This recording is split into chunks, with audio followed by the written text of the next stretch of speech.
Bada bing, bada boo. Mia is not Mia's real name. She is testifying against Sean Combs with a pseudonym. The understanding could not be clearer. If you know who she is, no, you don't. If you don't know who she is, keep it that way. It's a pretty basic understanding. But midway through Mia's multiple day-long testimony, Prosecutor Johnson stands up. Sorry, Your Honor, one additional issue we just wanted to put on the court's radar. The government has become aware of an individual who's broken the court's pseudonym order in respect to Mia. The individual was present in the courtroom yesterday, and the government saw the individual outside the courtroom at the end of the court day, broadcasting her name in a public square right outside the courthouse. We've seen his YouTube channel in which he says Mia's true name, and we saw that same individual in the courtroom yesterday. And this is becoming a problem. Even with Jane, the new witness on the stand, her attorney has even come forward to tell the court, I just wanted to bring this to the court's attention, that there are media outlets, YouTube accounts, Instagram accounts, and others that are seeking to discover and or to reveal Jane's identity. These are active attempts and some are ongoing, and many of these accounts and outlets have many readers and followers. And so that is why I felt it was important to make this in a timely manner, this notice to the court. These posts and media outlets threaten her safety and privacy.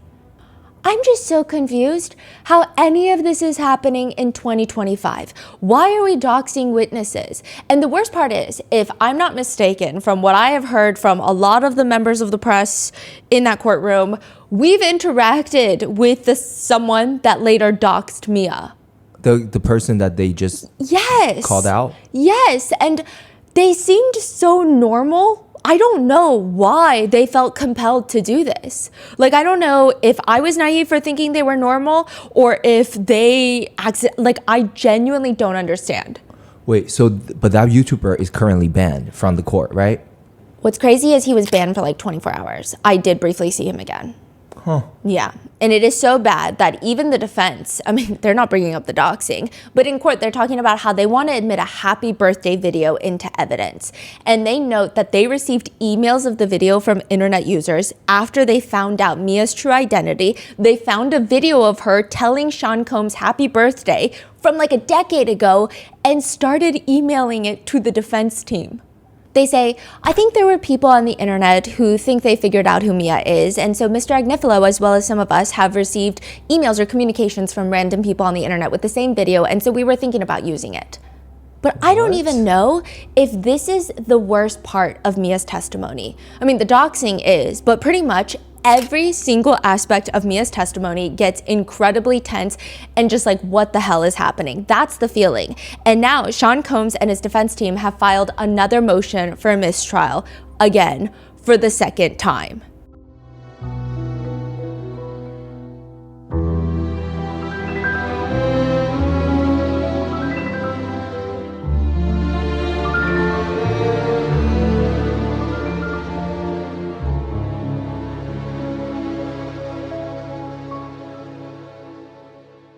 We would like to thank today's sponsors who have made it possible for Rotten Mango to support Achievement Centers for Children. They're a nonprofit organization helping children and adults with disabilities achieve their greatest potential.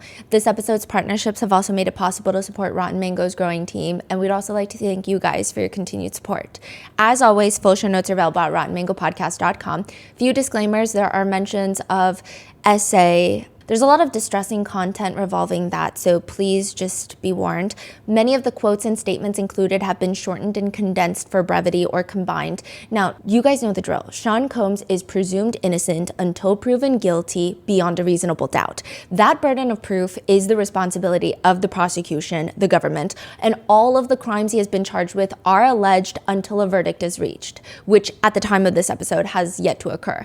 Any descriptions or observations regarding Mr. Combs, his legal team, the court, anybody in that courtroom during the trial were personally noted by myself or my two other researchers who were present in the room. I will say, we are just trying to understand observable behaviors. Like when somebody is nodding or somebody is smirking or somebody appears to potentially look disengaged, but any opinion on what that behavior might mean is strictly an opinion, and it doesn't really mean anything because we could be totally wrong. We could have missaw something. So this is truly not, don't base any information off of this. So with that being said, let's get started. There is a light bulb out in the courtroom right above the witness stand, and it's like this whole operation to change this little light bulb. The ceilings are so tall that they just use this massive long stick. And at the very end of the stick, it's just like a plunger. Oh yeah, the light bulb changer. Yeah, you've seen these before? I've never seen this. I thought they were gonna bring in a massive ladder. It's just a stick with a plunger at the end, and they're sucking it on the light bulb and twisting and twisting and twisting. Yeah. It's a light bulb plunger. Yeah. I'm intrigued, and so is Mark Agnifilo. He walks straight in, Home Depot dads this entire light bulb changing process, and he's just like in a good mood, which is interesting. I mean, I can't even hear the jokes, but he points to the bald spot on the back of his head. I don't know, perhaps he's making a joke that the light is shining on his bald spot. Imagine he's not talking about his bald spot at all and I'm just calling him out for his bald spot. I don't know. My theory is that when Mark Agnifilo gets sleep, he comes in early and he does his little court rounds. That's the best way I can describe it. He goes over to the stenographer, the court reporter, he goes over to the sketch artist. I don't know what and the prosecutors too, right? Yeah, and I don't know what this man is talking about, but pretty much anytime court is in session, Mark Agnifilo stands up, everyone goes, oh man, what now? It's gonna be filibuster, he's gonna be talking and yapping. But like before court is in session, anytime Mark Agnifilo is talking to anybody, people are obsessed. The court reporter is like falling out of her chair giggling. The sketch artists, they can't even handle the giggles when they're talking to Mark Agnifilo. And I'm like, what, is he that funny? Because I can't even hear. I just see them giggling and now I need to know. Meanwhile, Sean Combs is walking out in a light blue sweater, which definitely brings out the white in his hair. He also, and I was so confused by this, he pours himself a water. There's like a stack of, he was recently drinking a lot of water bottles, but then he went back to his styrofoam cups of water. What am I looking at? Okay. But he would go back to his like stack of water. He had a stack of styrofoam cups, these little carafes that he pours the water into, and there's a stack of 3 cups. He pours the water into the stack of the 3 cups and just starts drinking out of the stack of 3 cups. He doesn't take it out. Oh, he's using 3 cups as one. Yeah, and I'm just so confused. In other news, if you don't follow us on TikTok, he also had recently turned to a court sketch artist and asked her to, quote, soften me up a bit. You're making me look like a koala bear. I was not in the courtroom, so I didn't hear it because this was like during a lunch break, but it's a very oddly specific description that is reminiscent of what we said at the beginning of the trial. It's like, koalas when they get fuzzy, like if it's really humid and they have like very fuzzy grayish white hair, he kind of is reminiscent to that. I'm just saying, it's weird. Now, the energy in the courtroom is always like a little volatile. Some days, everyone's in a good mood, including what appears to be the defendant. Other days, it feels stressful, but it is just so clear that something's happening recently because not too long ago, lead defense counsel Mark Agnifilo stands up and he tells the judge. Now, side note, some context here. The government stated that they believe they will be finished with their case in chief sooner rather than later. Mark Agnifilo is now informing Father Arun. It may be that the government rests sooner than they were planning to. That doesn't mean that the trial is going to end sooner than we were all planning to, because there are certain things, and I don't want to give it away. One of the few things we have on our side on the defense is we get to react. It may be that because of witnesses the government is not calling, we might have more on the defense case. It feels cryptic. So what is he saying? It's going to last longer? We have more. We want to bring more people on now because of that?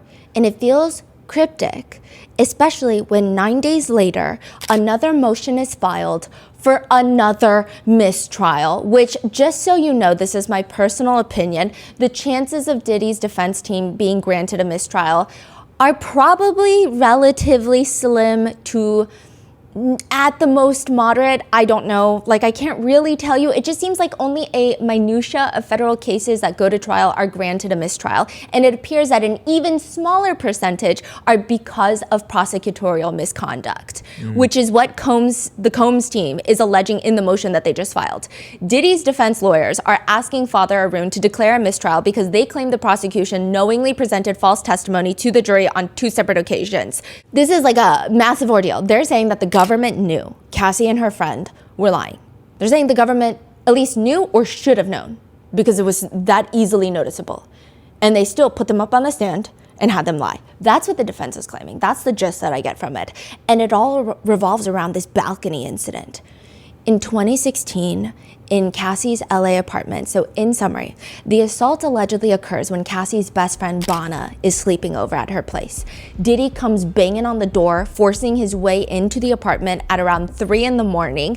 Cassie is in her bedroom asleep. Bana's on the balcony smoking. And according to both Cassie and Bana, Diddy just books it to Bana on the balcony, lifts her up, dangles her over the balcony, which is 17 stories high, then throws her onto the balcony furniture, the patio furniture on the balcony. Bana collapses. Cassie screams at Diddy. Diddy leaves, flees the apartment after assaulting Bana. I mean, we heard about this incident in the prosecution's opening statement, but also when Cassie testified during her direct, she said, quote, "I saw him," Sean, "bring Bana back over the railing of the balcony and then throw her onto the patio furniture."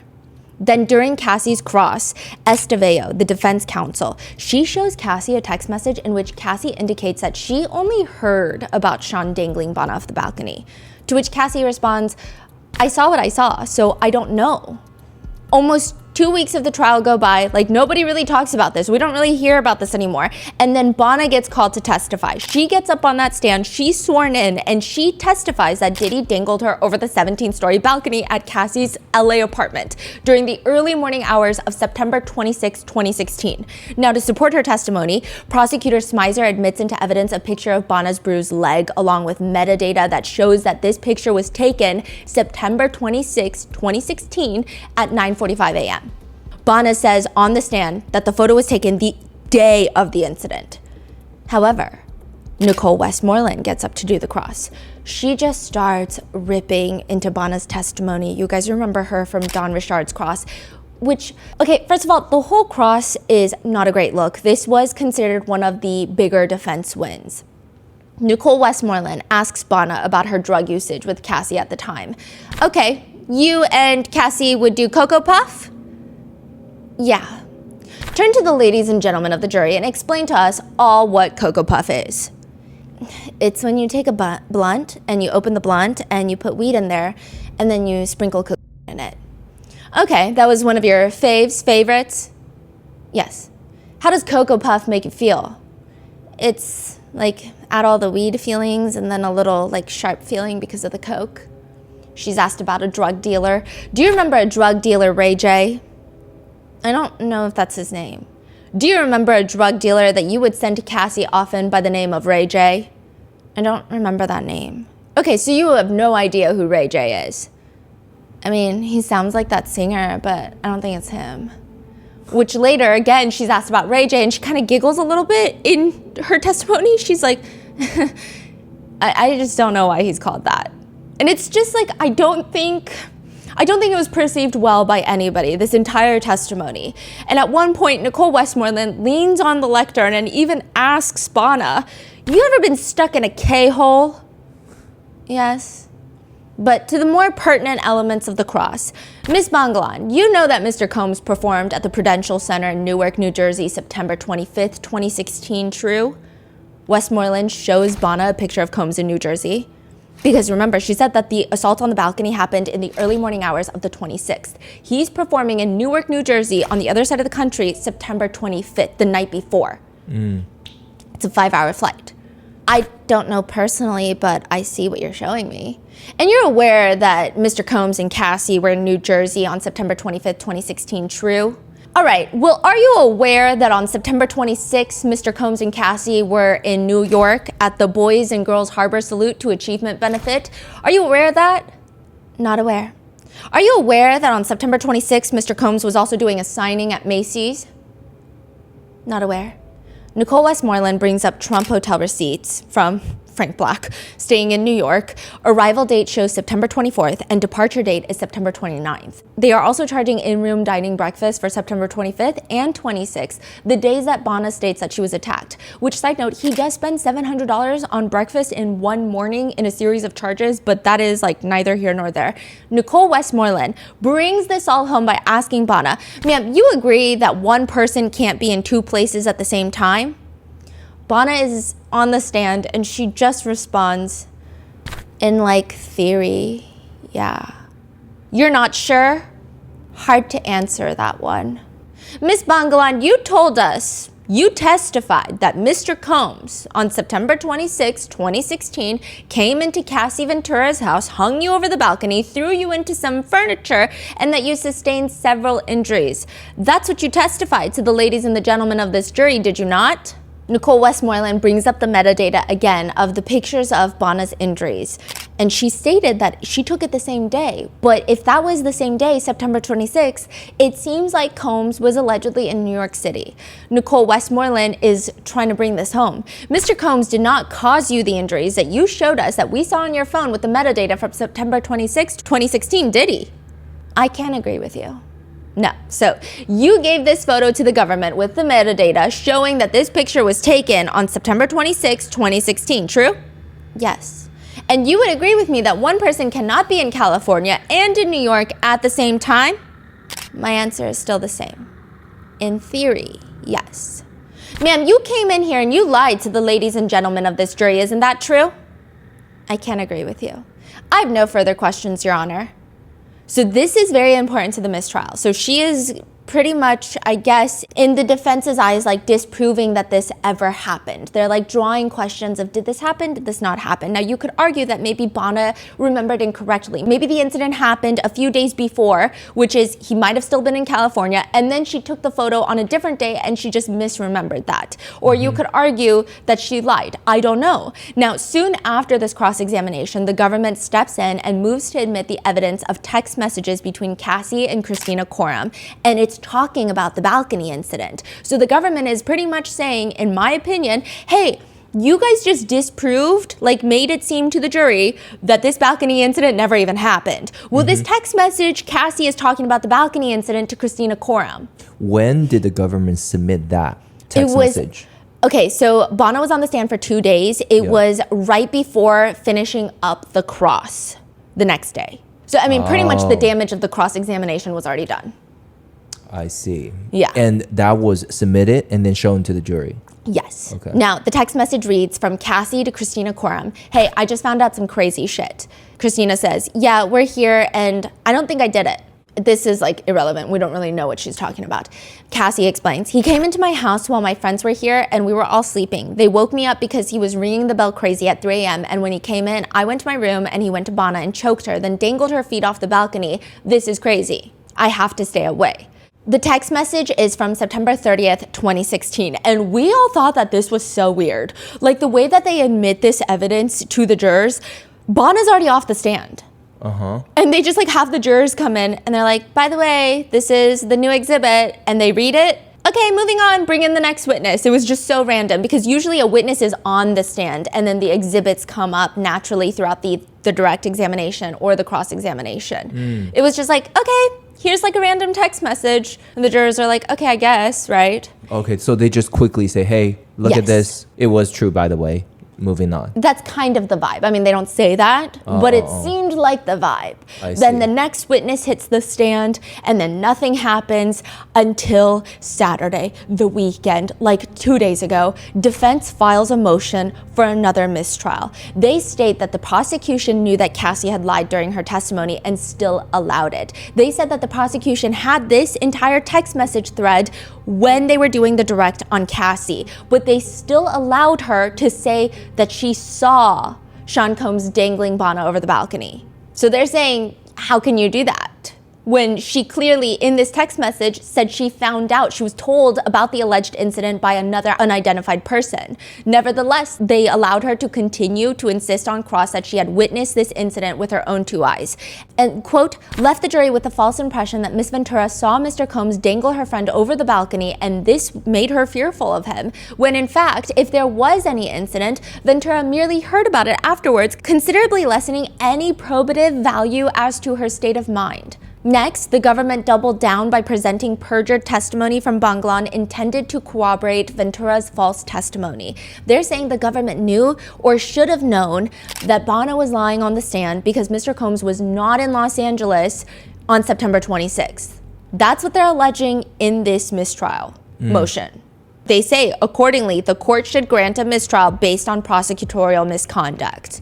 So we do have a few theories on this. There were some theories circulating online that perhaps Combs flew back to LA and then flew back to New York, and we wouldn't necessarily be that surprised. Like, he does appear to be very dedicated to his motivations. It's like the man can do, he wills, but not will what he wills, like that kind of thing. Like, he needs to do certain things. He goes, flies to LA, does the balcony, comes back to New York, orders room service. That was a small theory online, but we looked into the concert that he had in Newark, New Jersey. It started at 8 p.m. I don't know exactly when it ended, but we do know that the set list was massive. It's about like 50 songs long. Wow. And he had 10 costume changes. So presumably it could not, I mean, it could have easily gone into the midnight, maybe 1 a.m., which to then leave, get on a flight, even a private jet to LA, that is 5 hours on a plane, then to get to Cassie's apartment in LA, then bring Cassie with him to New York City for the event on the 26th, because remember, she was in New York City on the 26th apparently. The timing doesn't really make sense, which leads us to another practical theory of perhaps the balcony incident took place on the 24th or a few days prior to Bana taking this picture, and she just did not remember that, or she misremembered that. So those are the theories we have, but we're just gonna have to wait and see, regardless of if a mistrial. Yes. Okay, so even in the text message from Cassie back in 2016. It was September 30th.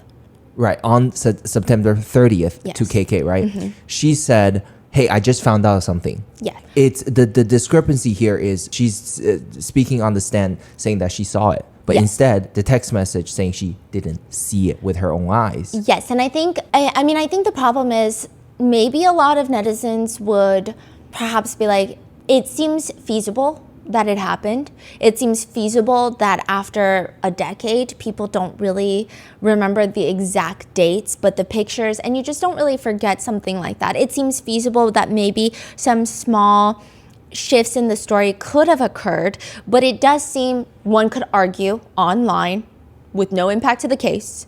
One could argue, I mean, with his track record of things we have seen from him, perhaps it's a feasible thing that he could do, right? However, I think in court, it's a little bit different in the sense of her text message cannot really prove that this happened. It's hearsay. She doesn't even identify who told her. So if she had said, oh, the little rabbit down the stairs told me, then they can subpoena the rabbit and be like, okay, rabbit, did you see this happen? Yeah. That makes sense. You know, so it's just like... Yeah. So it's not even about... You can't take it as fact. Yeah. Okay, do we believe it happened or not? It's the fact that they have the chain of...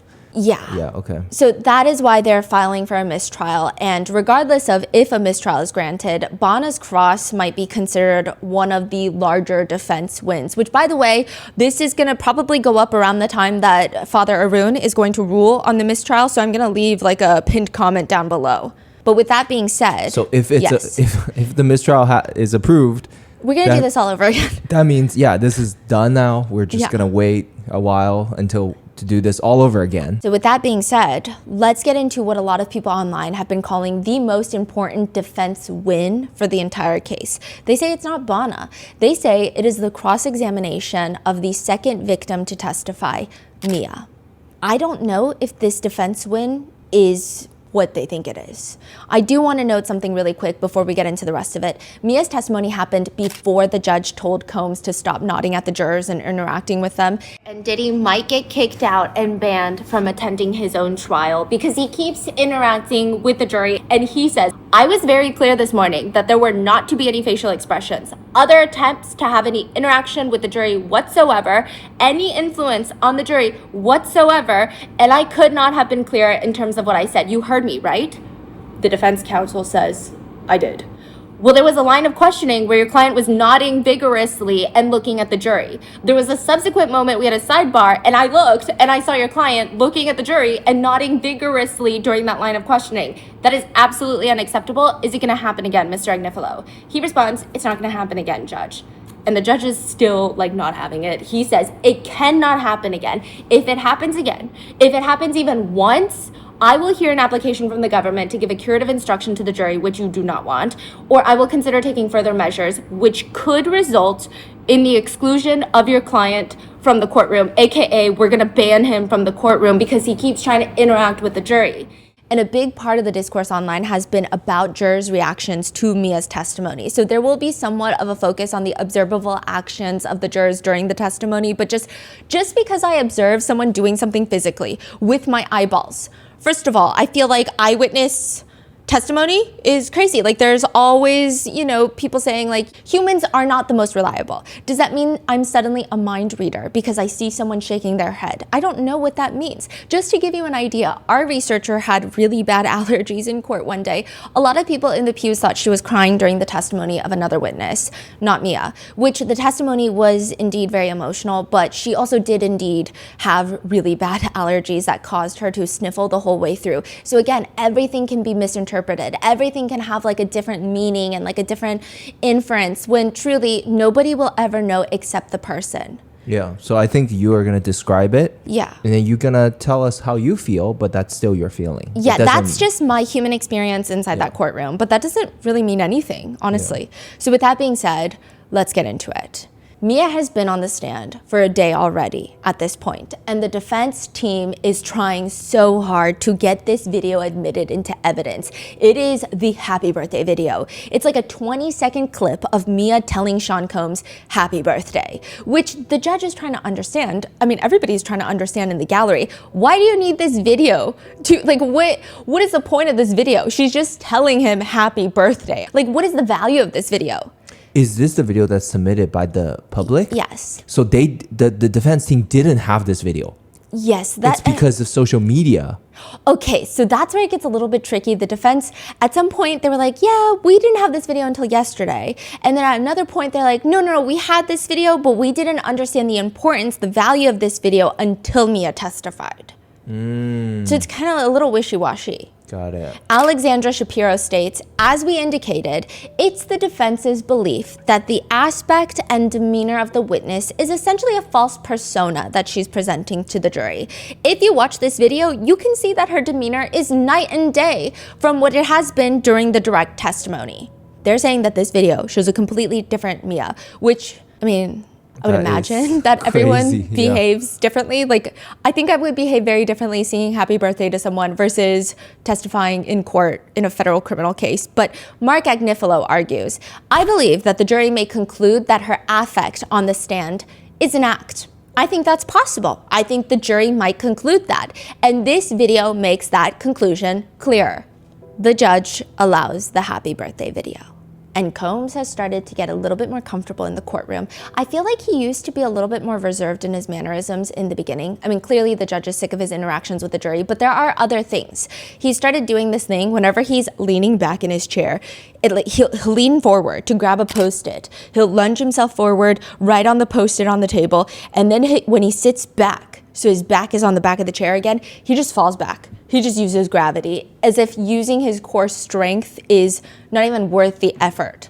He seems rather relaxed for Mia's testimony days. Even the very first day, he seems ready. When Mia walks in, Combs is again looking straight ahead, while Christian Combs, his son, is putting his arm around Janice Combs, his grandma. Mia is walking in dressed in a blazer, and when she walks in, she does not look at anyone in the pews. Which, I mean, a lot of the witnesses don't, but this one's like a little different. She does not look at anyone in the pews at all because she's just staring at the ground. Like, she's staring at her hands. And as she's walking to the witness stand, you can see her playing with her thumbs. Like, she's rubbing her two thumbs together and she walks straight forward. I think the only time she might even glance up just a little bit is to make sure that she doesn't run straight into the lectern. Her shoulders are so scrunched up, it looks like she's kind of shrugging the entire time. And on the stand, she has a very particular demeanor.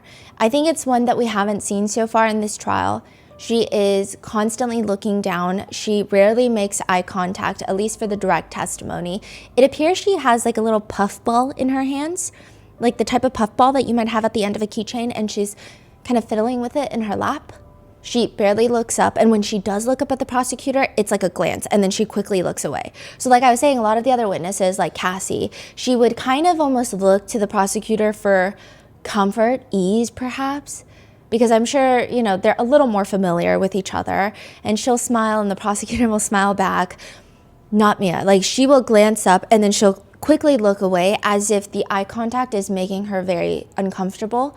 She seems skittish. She also cocks her head a lot from side to side when she responds. The best way to describe it is it almost appears like she is painting her nails. And she's like trying to get the sides perfectly painted. So she's kind of tilting her head whilst she's maintaining a conversation with the prosecutor. Now, obviously, that's not what she's doing. She's not doing any of that in her lap, but that's just giving you a visual. Her posture on the stand is a little slouched. It's not crazy hunched over, but it feels like she's kind of folding in, and she has these face framing curtain bangs. She just lets it hide her face. And when she does talk, she speaks very quietly. The members of the press, I would say like half of our pew at one point, they're all leaning forward, just trying to listen. Every time someone on the squeaky little folding chairs on the side, everybody's holding their breaths. Like, she is that quiet. And she has this demeanor that she's very flighty. I don't know how to describe it in a way that doesn't make it seem less serious, but it just feels like she could flee at any moment. Like, her head will flicker at like the slightest movement and word, and then she'll very quickly go back to looking downwards when waiting for questions.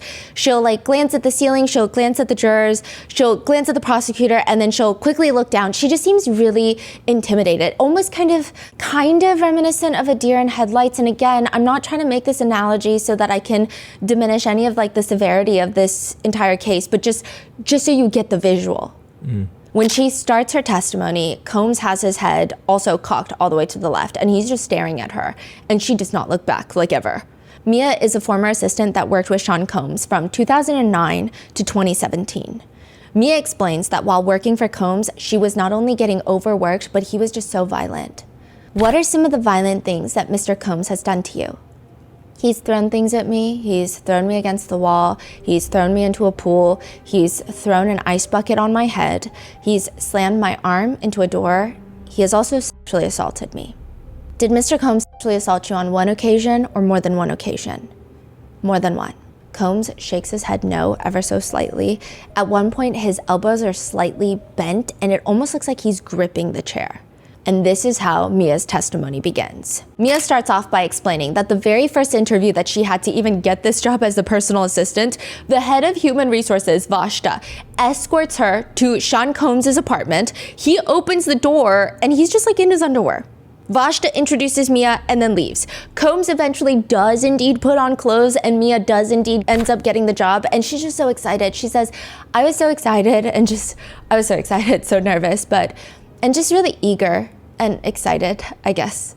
To which again, he shakes his head no, but Mia explains her job duties on the stand. She said, protect him at all costs, his privacy, etc. Stay attached to his BlackBerry 24/7. Stay within his eyesight unless he advises otherwise, always while on duty. Listening, asking, hearing, prioritizing, and translating situations.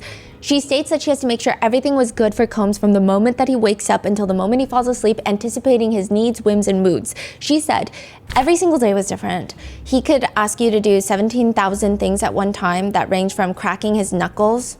What? Yeah, like he wants you to crack his knuckles.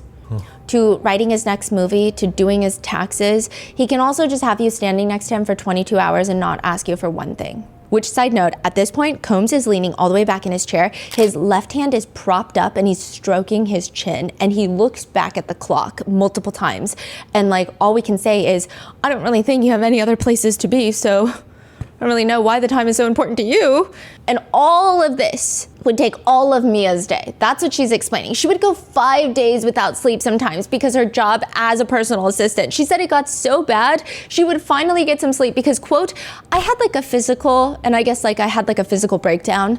Like I remember just like my hearing went, like it felt like I was underwater and my equilibrium was off, and I started like not seeing things, but like blurred vision or like lights that weren't there. And then out of nowhere, like I didn't mean to, but I burst into tears, hysterical, and like I couldn't stop crying. Which again, this sounds reminiscent of the other three former workers, David James, George Kaplan, Capricorn Clark. They all testified they were so overworked. Mia's only getting paid like $50,000 base.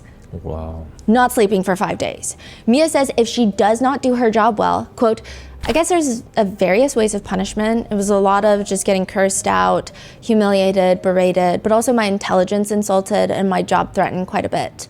Interestingly enough, Combs at this exact moment glances at the jurors and it looks like he does a very dramatic sigh, like, that's what it looks like. I mean, it could just be coincidental.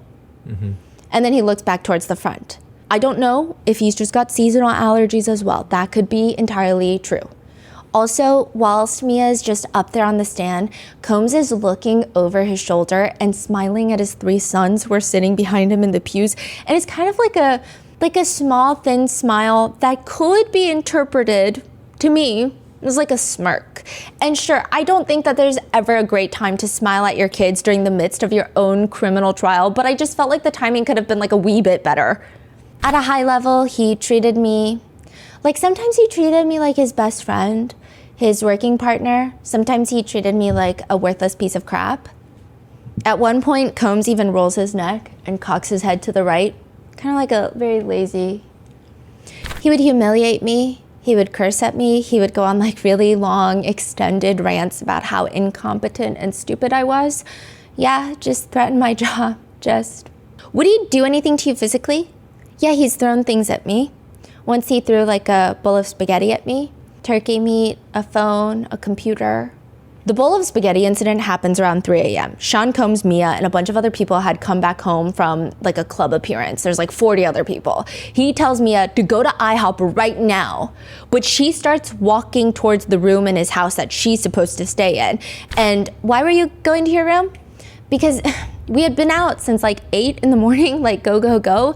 And I was next to him and barely got a break. And I was on my period and I needed to change my tampon immediately. But this is pissing off Combs. He tells her, quote, like, yo girl, I didn't tell you, like, when I told you to go to IHOP, I meant like now. I didn't tell you you could go to your room yet. And I tried to say something and he just like, it made him more like aggressive and louder and going on sort of a really humiliating rant in front of everyone. And what did you try to say to him? Well, after it went on for so long, there was literally blood dripping down my leg. And I finally just said, I just have to change my tampon. I have blood dripping down my leg.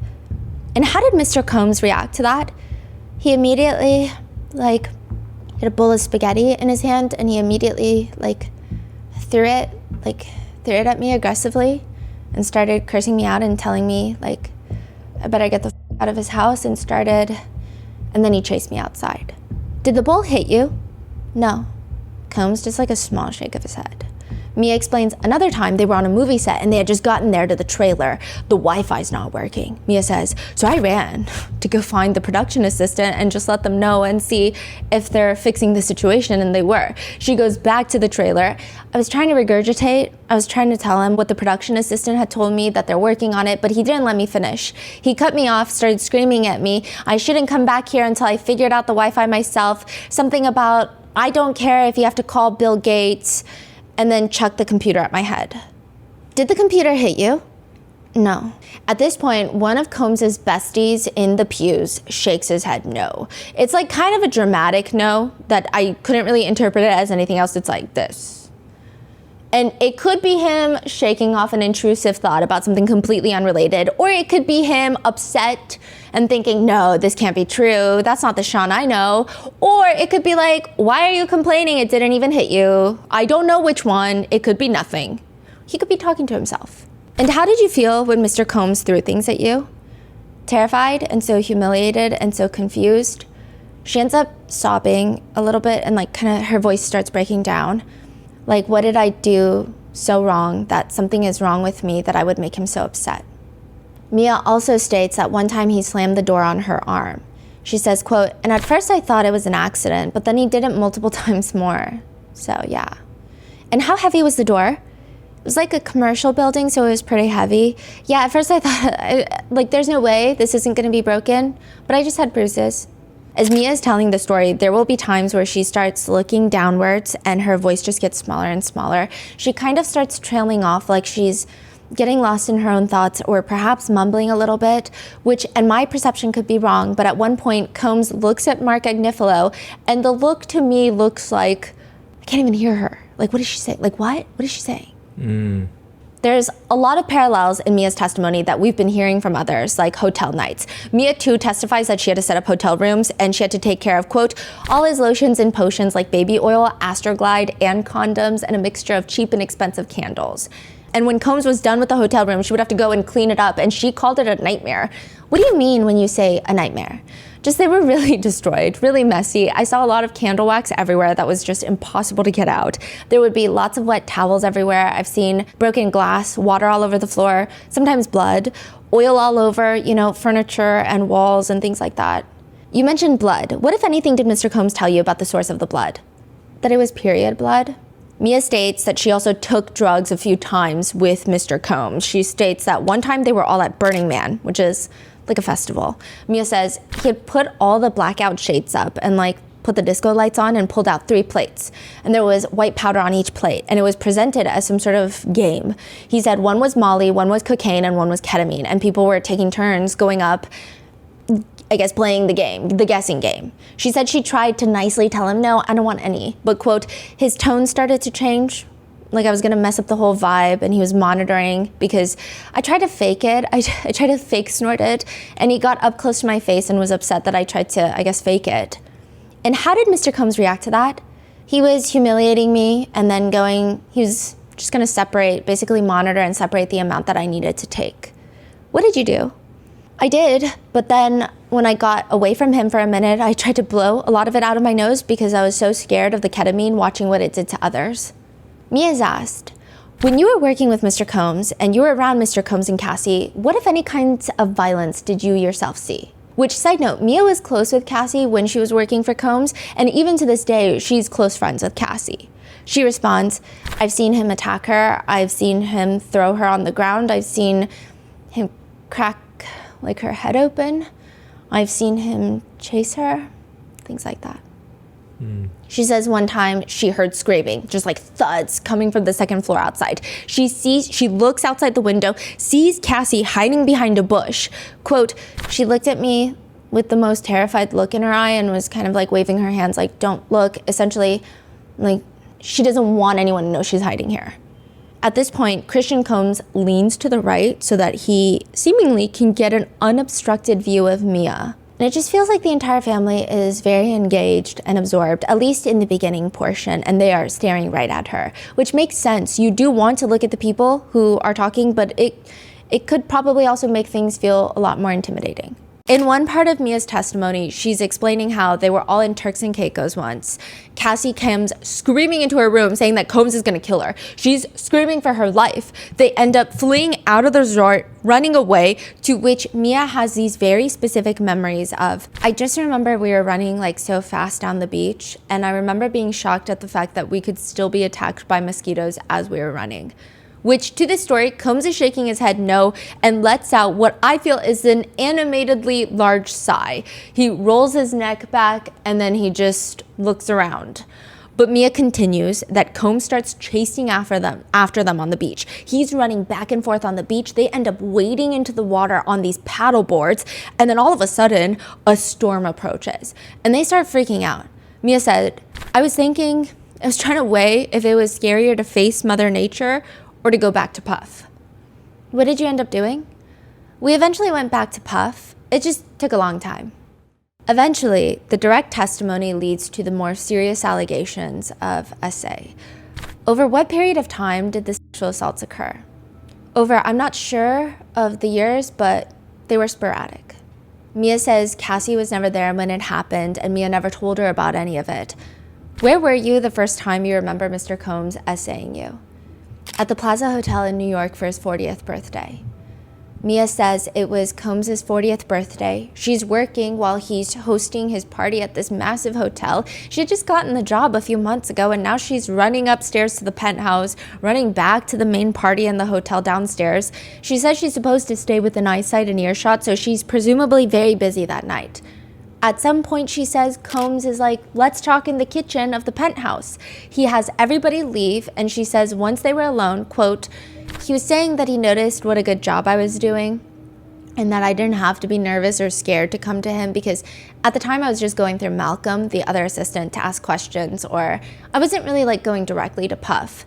And he was saying that he had noticed and I was doing a great job, and sort of like we were going to be working closer together, so we should, things like that. Then he poured us shots of vodka to cheers for his birthday. She says that she just remembers these 2 shots hitting her really hard, which was confusing to her because, she wondered, did I not eat enough? Like, what's going on? Afterwards, quote, he was just talking, and I just remember my back. I was like standing against the wall, and I just remember he was talking, and all of a sudden his face got closer. I remember my eyes couldn't focus on his face because it was so close, and I didn't really know what was happening. He put his arm next to my head up against the wall and leaned in to kiss me and put his other hand up the side of my dress.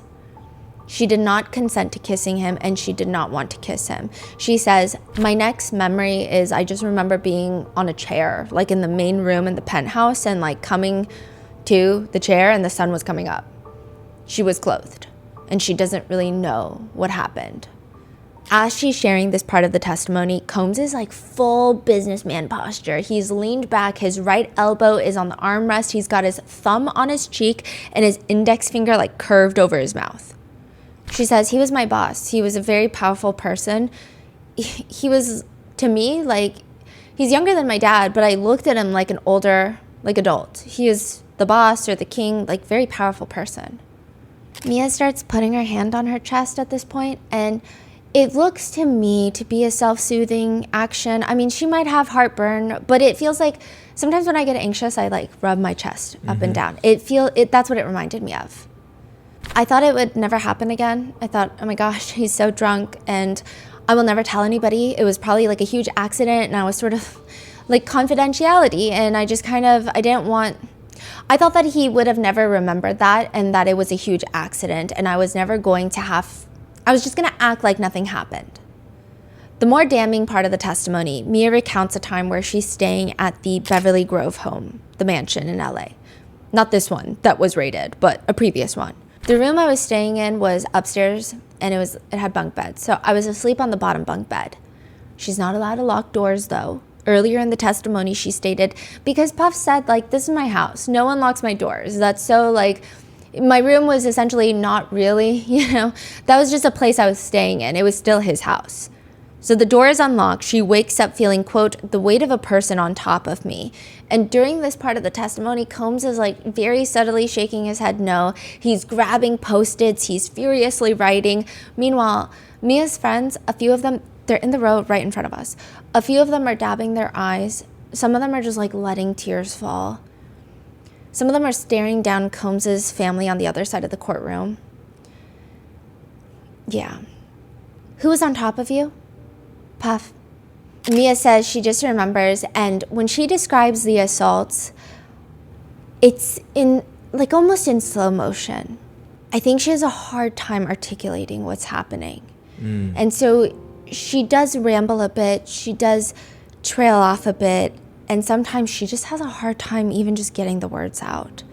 And so when she's responding, she will say the next step of the assault, but it takes a very long time in the courtroom.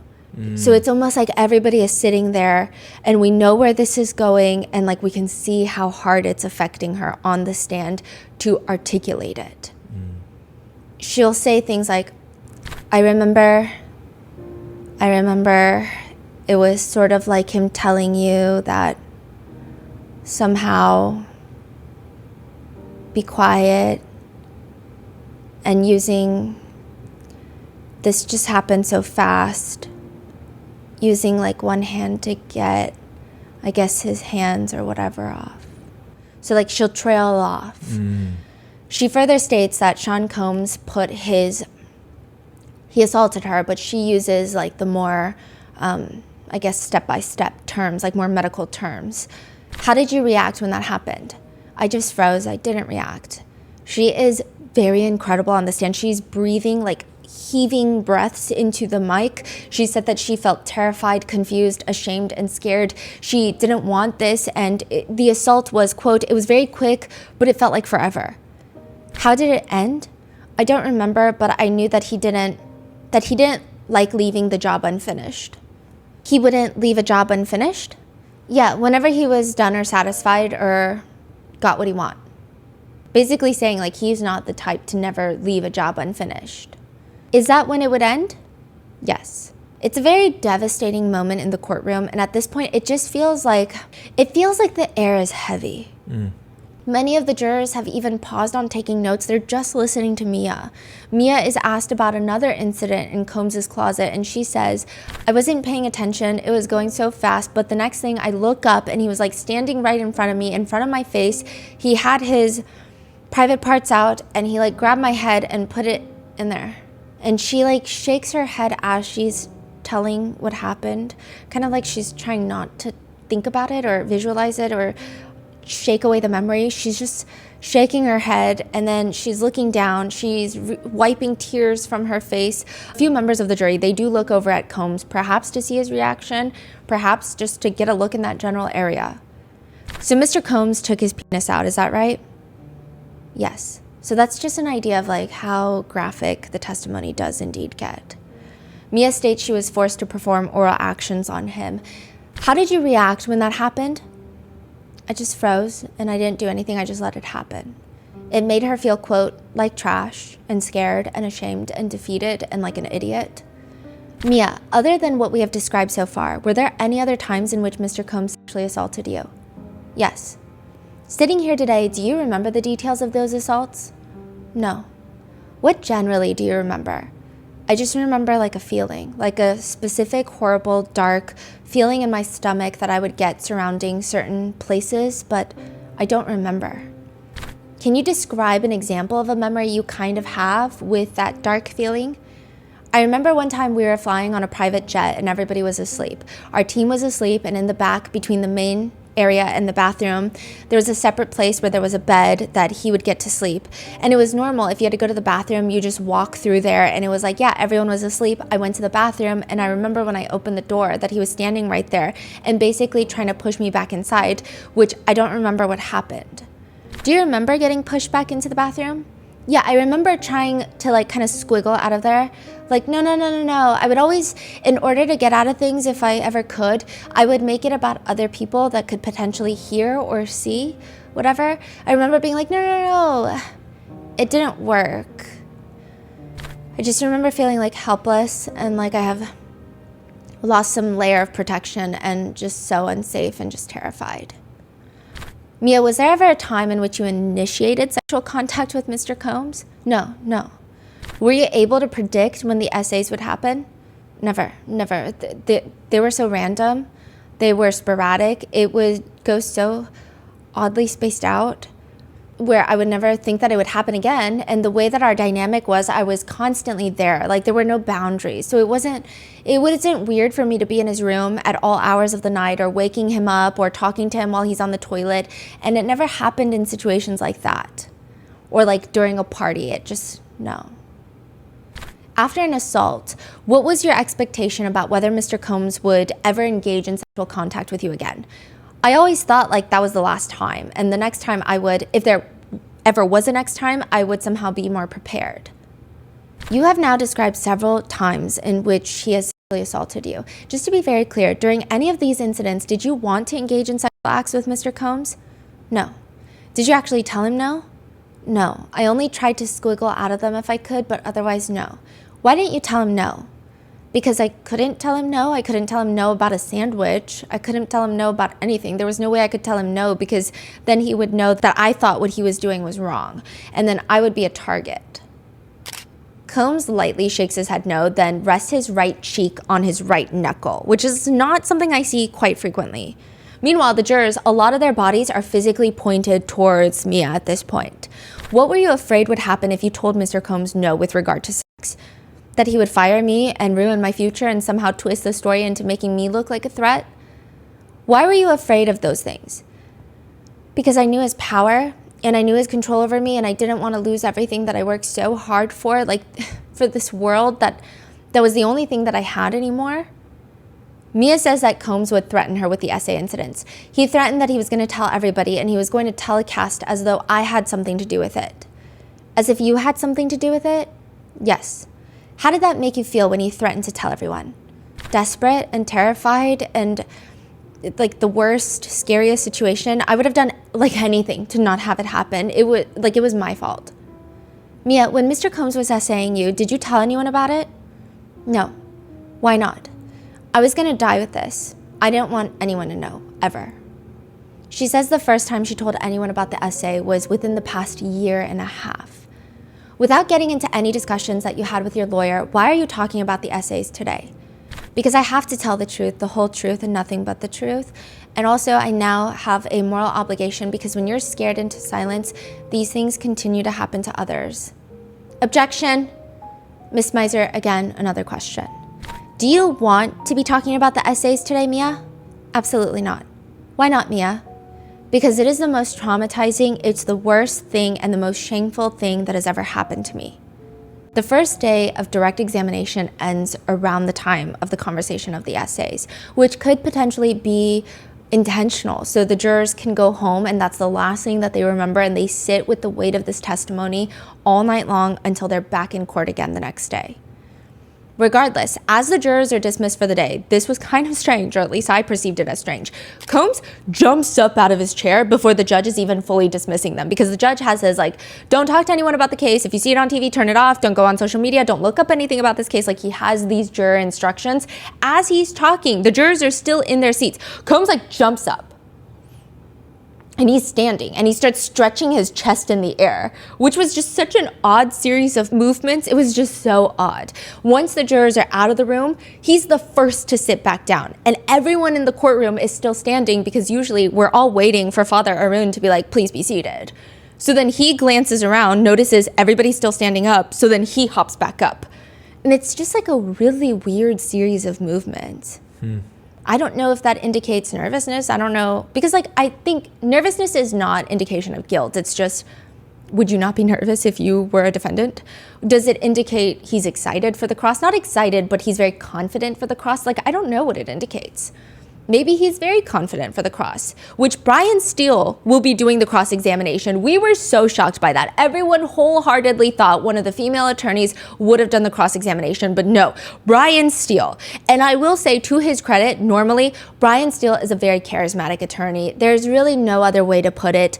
Does that mean that everything he says is agreeable, or that he makes solid points, or that we should like whoever he defends, or even like him? No, but there are certain people where the charisma, and regardless, it's hard not to feel some of their likability when you spend 8 hours looking at them. So it's another thing if I'm not in the courtroom, I could just be oh, well, I wouldn't defend someone like this. Or you could have all these different opinions about these defense attorneys. But when you're forced to stare at them for 8 hours a week, it's hard to not at least see some of their likability. Yeah. Even when he talks to the judge, he's overly formal. I wanted to alert this honorable court. He has a strong Southern gentleman flair. When he describes not seeing eye to eye with the prosecutor, he tells the judge, the honorable prosecutor and I have a disagreement. I mean, this man just lays it on thick. He's also kind of a gramps, which works in his favor. He calls the VMAs the VMAs. During a sidebar, the judge is asking him, you understand the objection, Mr. Steele? Not 100%, but I'm sure I will, Your Honor. What does that even mean? This is a good man. And I get to show the truth about that song. Your Honor, I'm not begging. I am respectfully requesting, please permit me to try this case so the man has an opportunity to get the truth out. It has been maligned.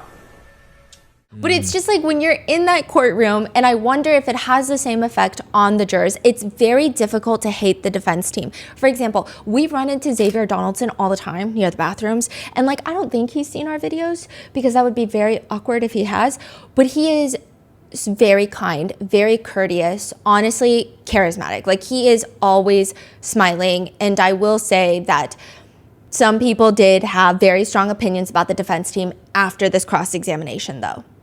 After Brian Steele? Yes. Okay.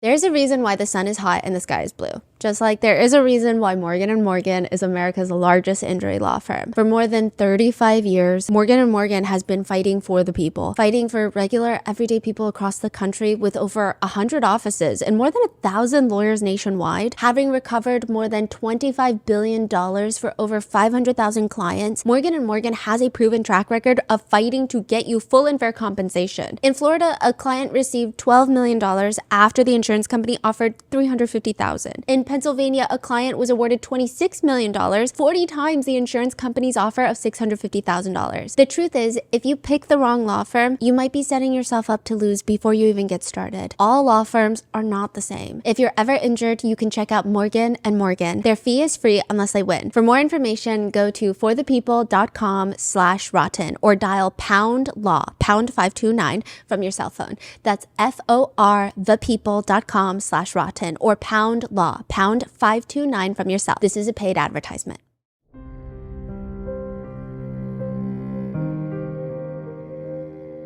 Brian Steele starts his cross by asking, because of Sean Combs, you suffer a great deal? Yes. And then after confirming Mia's story and trauma through a series of questions such as, because that's the trauma that you've carried since working with Sean Combs, right? And he made you told the jury in front of this honorable court, do things that are unthinkable. Is that fair to say? And that includes sleeping in a room without a lock, right? Coming into that room and violating you in the most unthinkable manner, true? And then pretty much immediately afterwards, Brian Steele starts admitting a ton of exhibits, mainly social media posts from Mia's personal accounts, one from January 30th, 2013. It's a picture of Mia with Ciroc bottles, and the caption is, "What we do when you're not around, at I am Diddy, #Ciroc." Which I think the point of this is just to ease us into the exhibits, because the next one is a picture of Cassie and Mia with bracelets. Then another one from October 2nd, 2013. It's Mia and Combs at a coffee shop. The caption reads, "Just the #1 guy on the Forbes list getting me a vanilla latte. No big deal. Regular people shit. At I am Diddy, #Starbucks." On your personal account, you post a picture of Mr. Combs. Yes. The person who terrorizes you. Fair? Yes. Then the cross-examination questioning pace picks up. The jurors, a lot of them just look like they're at the US Opens. It's like a tennis match, just bouncing back and forth between Brian Steele and Mia. Look at the next one, which is an evidence 1705. Now this date is November 4th, 2013, right? Yes. And November 4th, 2013 is a memorable date in your life, true? In his life or in my life? I guess both. It's his birthday. Brian Steele has Mia read what she posted. "Last non-B-Day shout out to my mentor at I am Diddy. Thank you for always letting me give birth to my dreams." The accompanying picture is of Mia in a hospital gown, and Combs is delivering a fake baby from Mia's hospital gown. It's for a video shoot, but Brian Steele asks, "And you have here that you posted on your personal account, your rapist delivering the baby, right?" Which I think the R word throws her off. I mean, I don't know. I just know that it kind of threw me off. It came out of nowhere. A juror looks up through their lashes at Combs whilst taking notes, which I guess if I were a juror, I would want to see everyone's reactions as well. Mia kind of starts stuttering. This was a comedy video shoot, so that I didn't write, and this was, but the phrasing, could you ask me the question again? I'm sorry. You chose to post this to your personal account, right? And it's the image of Mr. Combs being a doctor and delivering a child, your child, true? The character, yes, it's a funny video that I was proud that Andy Samberg directed, so I was proud that I was in a funny video. A few of the jurors have their eyebrows crinkled together, like kind of like scrunched up faces, almost like they're wincing, but not as dramatically. It's kind of like kind of a little bit like this. And what's interesting is when you're watching the jurors, you really don't know what they're thinking, in the sense of they could be reacting to Brian Steele's line of questioning and his usage of the R word. They could be wincing at the photograph, the exhibit. They could be wincing at Mia's response to it. It's just hard to say. And maybe each juror has a different reaction for that wince. But she's asked, "And you wrote, 'Thank you for always letting me give birth to my dreams,' right?" Yes. Then another social media post. There's like 90 trillion of them in this cross-examination. One particular photo is of the two of them wearing costumes in what looks like a trailer. It clearly looks like they're doing something for work. And Combs is posing whilst kind of holding his private parts through his pants. I feel like that's a pose that you might see on Instagram from a lot of guys. I don't know, but like I imagine that would be something. And Brian Steele has her read the caption.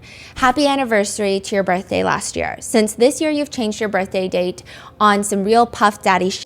Thank you for constantly inspiring me and giving me an extended family for life. You are forever one of my greatest friends. Thank you also for being funny, because you're f***ing funny, like really, really, really funny.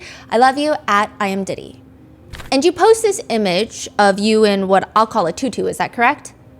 Correct? You're next to Mr. Combs, right? Yes, right. The person who terrorizes you, right? Yes. And he's holding, it looks like, and please correct me, his private parts in his hands. If that's what you see, I guess so. And this is what image you picked out, right, Mia? Yeah. And you put this on your page, right? Yes. Your friends get to see it who are on social media with you, right? Yes. Your family gets to see it who are on social media with you, right? My family? Some of my family, yeah. And you are proud of Mr. Sean Combs. That's why you wrote this, right? No, I wrote this because Instagram was a place to show how great your life was, even if it's not true. And because I had his fans following me as well as his official Diddy fan site. And I also didn't want my family and friends to know the misery I was in. So, of course, you post the great times. The highs were highs and the lows were low. And he also saw my Instagram. You chose to write, thank you for constantly inspiring me and giving me an extended family for life, exclamation point. You are forever one of my greatest friends. That's what you wrote to the man who traumatized you, right? Yes? And it's just nonstop photos and captions. Brian Steele asks, in any of these postings so far, or any of your postings, do you ever say anything that you can bring forth here that Mr. Combs violated you? Never. You were in fear of Sean Combs every day. Is that true? On the days that he was calling me his best friend and treating me like that, I wasn't in fear of him. You weren't in fear of the man who took your innocence? Which, like, I think some people had some issue with that wording. Yeah. Oh, I wasn't in fear? Yeah, I was in fear anytime Puff was not happy, yes, because I wanted to make sure he was, because then I knew I was safe. Then more social media posts, mainly pictures of Mia posting on Sean Combs' birthday. And after each exhibit is shown, not each, but very often, Brian Steele would ask her something along the lines or some variation of, that's again November 4th, 2015, right? The anniversary, 6 years later, of you starting with Mr. Combs and he supposedly sexually assaulted you, God forbid, right? It wasn't the anniversary of when I started, but again, I didn't recognize that date as a celebration. Can I ask you a question? If I interrupted you, go ahead. No? When you say that you did not recognize Mr. Combs' birthday of November 4th of every year as significant, that he supposedly drugged you and sexually assaulted you, how did you not put that together? Because she had said that the assault took place on his 40th birthday. Mm-hmm. How is that not a significant date in your mind? Please explain that to the ladies and gentlemen of this jury. It was Puff's birthday. This is what the date was, and I tried to forget that night and shoved it down. I never wanted to think about it again. I know it was Puff's birthday. Then another post, Brian Steele has her read out loud. Puff Daddy, noun, a larger-than-life cultural phenomenon, known for his world-changing legacies and inability to tolerate bitch-assness. Also see legend, king, swag, rapper, actor, entrepreneur, cheesecake lover, bad boy for life, my friend, heart emoji. 46 years ago, an extraterrestrial was born. Happy birthday, Puff Daddy. Thank you for showing me the path to Pluto and beyond. I love you, heart, heart, heart. When you wrote that on your personal social media account, you just put aside the fact that you tell this jury that you have been sexually abused by Mr. Combs? Absolutely. You just put aside the fact that you saw Mr. Combs supposedly abuse your best friend, Miss Ventura. Yes? You put aside the fact that Mr. Combs made you go sleepless for 5 days where you got physically ill? Yes. You put aside the fact that Mr. Combs made you not use the bathroom while on your time of the month where you bled out? Yes. You put aside the fact that Mr. Combs comes into your bedroom, gets on top of you, and does the unthinkable according to you. Yes. You put aside the fact that you live in terror because of Mr. Combs. Yes. And November 4th, 2016, the jurors will remember it's the day that you remember as Mr. Combs' birthday, nothing else attached, right? Now that you bring it up, I remember it, but it was Puff's birthday to me. And Puff's birthday to you also included you being sexually assaulted, right? It was not. I didn't associate the two until you brought that up today. Read what you wrote. So he brings up another post, and he's like, read what you wrote. Happy birthday, Puff Daddy. Thank you for the birthday dinner and a movie night. You're the coolest alien, rockstar, unicorn, pizza slice, and we fucking love you. Emojis. Did you feel that way when you were writing this? Did I feel like, happy birthday, Puff? Thanks for the birthday dinner? Yeah, I mean, during this post. How about you are the coolest alien, rockstar, and unicorn and pizza slice, and we effing love with multiple V's, you with 2 exclamation points. I did do a little bit of... I did believe that he was the coolest alien, rockstar, unicorn. I was just trying to compliment him in a unique way. So the whole time he's arguing, here are your social media, just praising, loving, showing all of these things about Diddy, which to me, it sounds very expected. That's what I would expect for her to post for 10 years working under Diddy. I don't think this means anything whatsoever. Yeah. He's arguing otherwise. Like, why would you even say that on social media? Now, what does the jurors and everyone in the courtroom feeling looking at this? Is he making sense to everyone? I have no clue what they're feeling, of course. I can only see what I can observe with my eyes, right? It's interesting because a lot of people in the courtroom, not the jurors, but people from the public, the gallery, I have seen some of their online posts, and I think a lot of people have sympathy for Mia, but they also think that Brian Steele did what he needed to do in this cross. And I can see how they feel that way, because when I look at the jurors, it does kind of, to me, feel like maybe Brian Steele is making some points with them. Did I feel like I'm sitting there in the pews like, oh, he's making so many points? No. So you're saying some people does agree with his logic? Again, not in the jurors. I don't know, because I can't like really tell you how the jurors think. Yeah. I know that some people in the public agree with his logic. Some people in the courtroom, some people in the overflow rooms, they agree with his logic. They think he ate this cross. They think this is one of the biggest defense wins. Like, they needed this win. But I'm saying, like, even thus far, like this whole social media thing, they're like, oh yeah, that's correct. Why would you ever say that? Yeah. That is so weird. It's very weird. That so far, I mean, that's what I would expect her to post on social media. Yeah.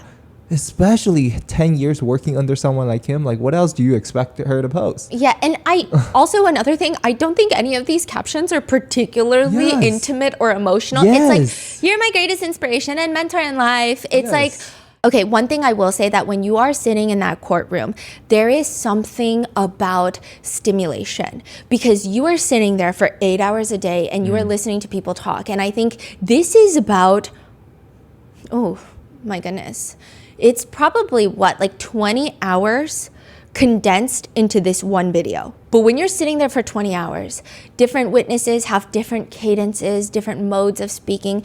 Different attorneys have either very high-paced, very high stakes crosses, or they're like going in circles, and you're just like, what's happening right now? And even though you know the subject matter is so tense, it almost becomes monotonous, because you're like, I don't even know what they're talking about. Like, why are they asking about this? Like, I'm so confused.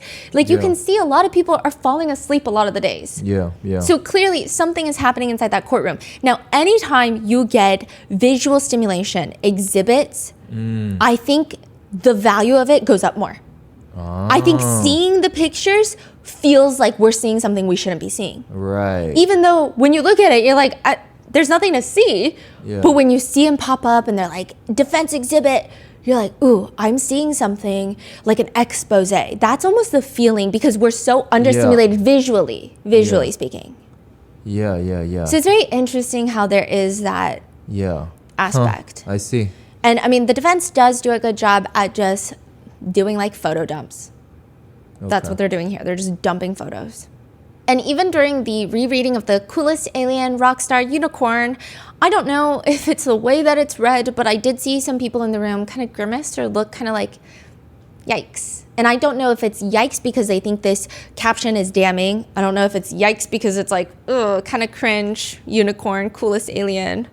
But there is this very fascinating part where Brian Steele has her read the caption to another post. 21, stop growing up. You're making me feel old.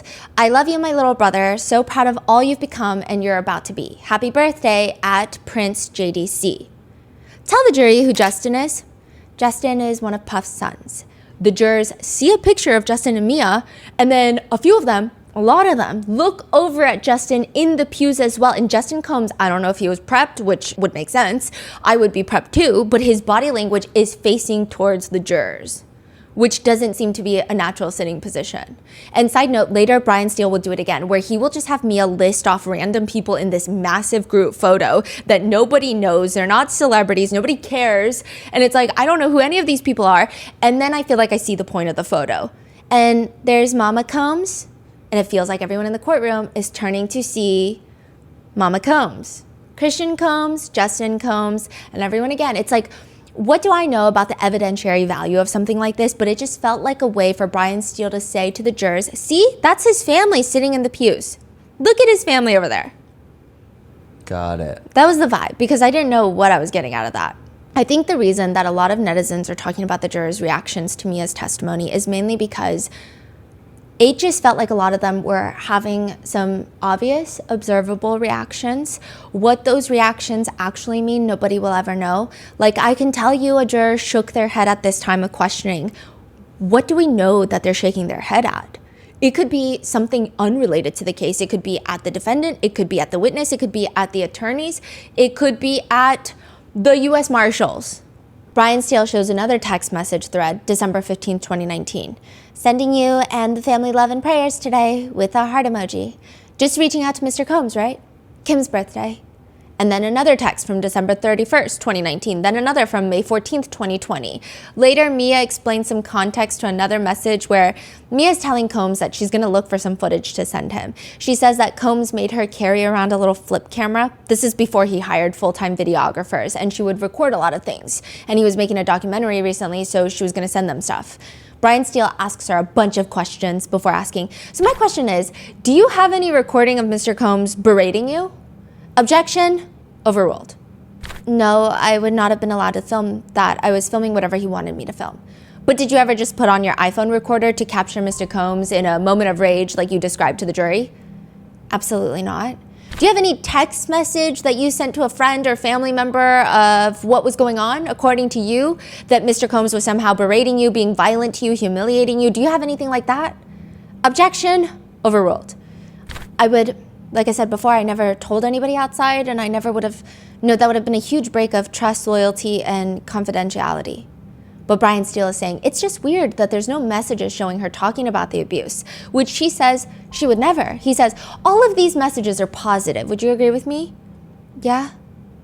At this point, Combs turns to Mark Agnifilo, whispers something, and then smiles. Showing almost a loving relationship from you to Mr. Combs, true? Brian Steele has her read another message. Can you read to the jurors what you wrote to Mr. Combs? Life is fucking insane, and supposedly it all happens. Just go a little slower. Okay, thank you. Life is fucking insane, and supposedly it all happens for a reason, in order to elevate us in our human experience, but it's rough. I've been tapping into spirituality a lot lately, and it really makes shit make sense. I've also been thinking about you so much and feeling your pain, and just so you know, I love you with all my heart, and I'm still here for you forever. We have so many hilarious-ass memories and stories, OMGGG. I will send you the videos and even random notes I have in my phone titled, like, quote, funny shit, Puff said. Do you have any random notes in your phone talking about being brutalized by Mr. Combs? Objection, sustained. Do you have any notes like you did here, like you memorialized here in this text message that Mr. Combs was violent towards you? I don't know. I don't think so. I would never have. I don't think so. I mean, Puff used to make me follow him around and write down all the funny stuff he would say that day. That's why I have stuff like that. Mia, didn't you have time away from Mr. Combs where you could write a note to yourself? Today, he's assaulted me, God forbid. No. Objection, overruled. I did not. Did you ask me if I had time away to write that? Of course, that's my question. No, I did not, and I would not have. There are other mannerisms that a lot of people have pointed out that might have made some people feel less engaged with Mia's testimony. On one occasion, Brian Steele plays a video for Mia to refresh her recollection. She wears headphones. We only get to see her watching the video. This is the birthday video, and she kind of has a soft smile. And then she looks confused, squints, and then she smiles as she's watching it, which a lot of people think there's no way that I could be smiling if I was watching myself giving a happy birthday video to my abuser, especially in hindsight once I know what he's done. I think the conversation around Mia is multifaceted. I think there's clearly a conversation about why victims might not be collecting evidence as they're being traumatized. I think as well as there's another conversation of why victims might still show affection towards someone that's abused them.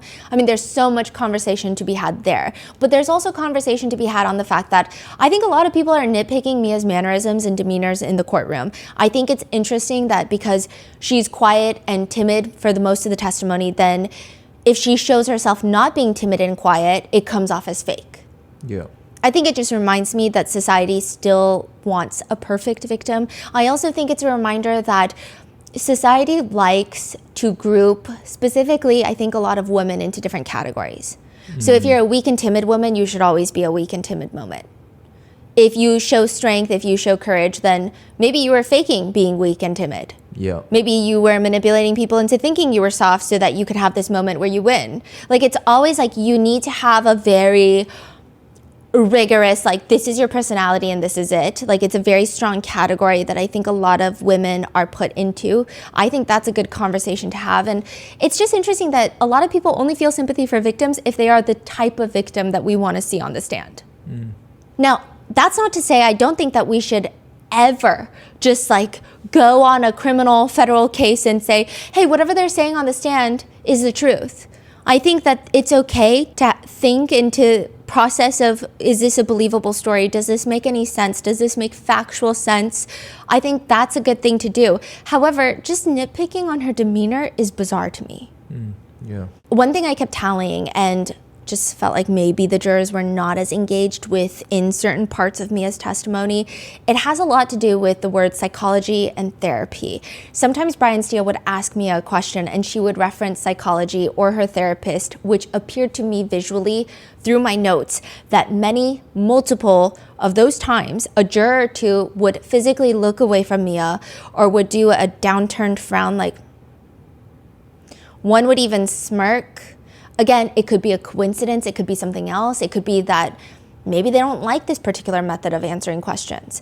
Brian Steele asks why Mia kept promoting Combs on her personal social media accounts. He asks, well, why would you promote the person who has stolen your happiness in life? Which I hear someone from the public side go, which I thought was kind of insane.